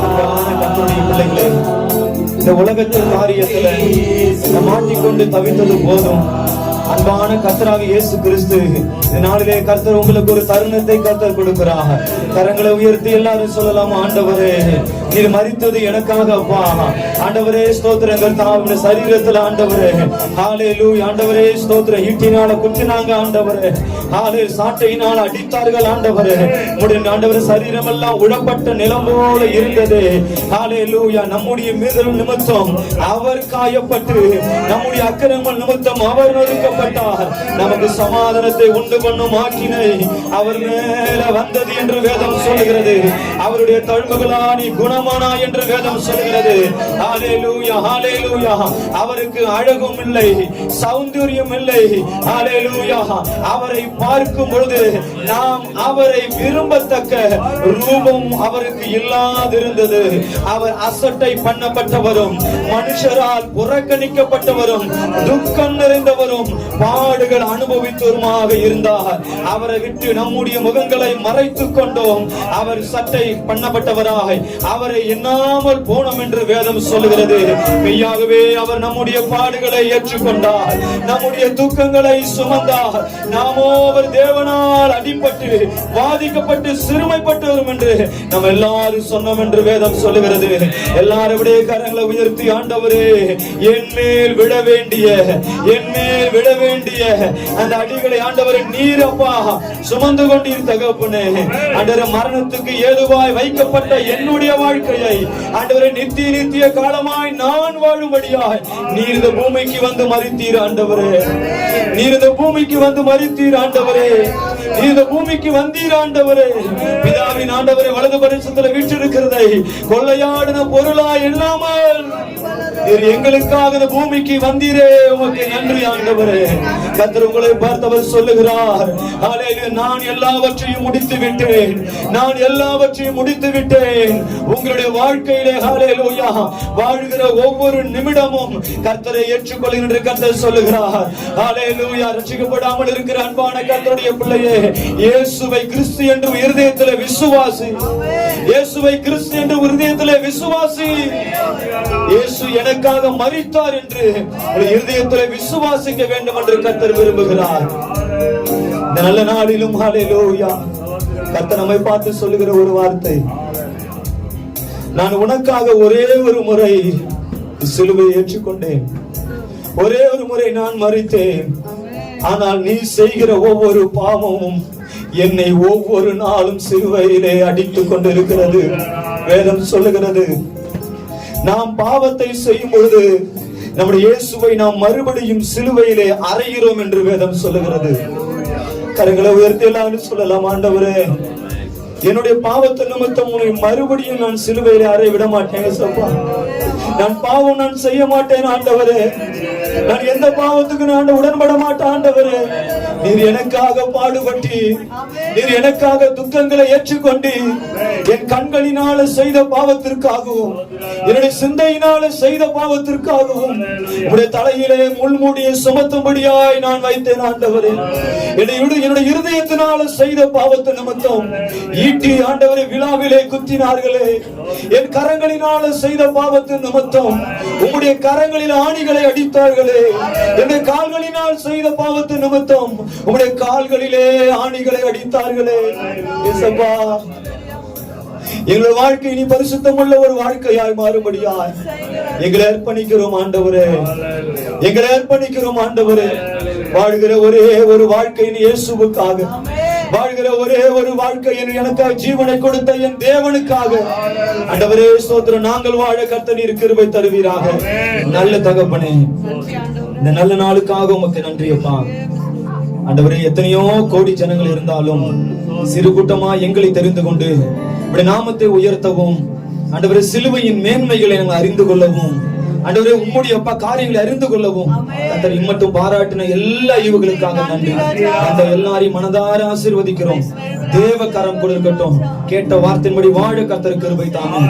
இரத்தத்தின் சரீரத்தின் வல்லமை இந்த பிள்ளைகளை ஆண்டவர் இன்னும் அதிகமாய் நிரப்பட்டும். ஆசீர்வதிங்க. இயேசுவின் நாமத்தில் ஜெபிக்கிறோம் பிதாவே, ஆமென். ஆத்துமாவே கர்த்தரை ஸ்தோத்திரி, உள்ளமே பரிசுத்த நாமத்தை ஸ்தோத்திரி. ஆத்துமாவே கர்த்தரை ஸ்தோத்திரி. கர்த்தர் செய்த சகல உபகாரங்களையும் மறவாதே. நம்முடைய பிதாவாகிய தேவனுடைய அன்பும் கர்த்தராகிய இயேசு கிறிஸ்துவினுடைய கிருபையும் பரிசுத்த ஆவியானுடைய அன்னிய ஐக்கியமும் இன்றும் என்றும் சதா காலங்களிலும் நம்மோடும் குடும்பத்தோடும் இணைந்து காப்பதாக. ஆமென். கரம் உயர்த்தி 3 முறை அல்லேலூயா சொல்லலாமா? அல்லேலூயா, அல்லேலூயா, அல்லேலூயா. கர்த்தர் உங்களை ஆசீர்வதிப்பாராக.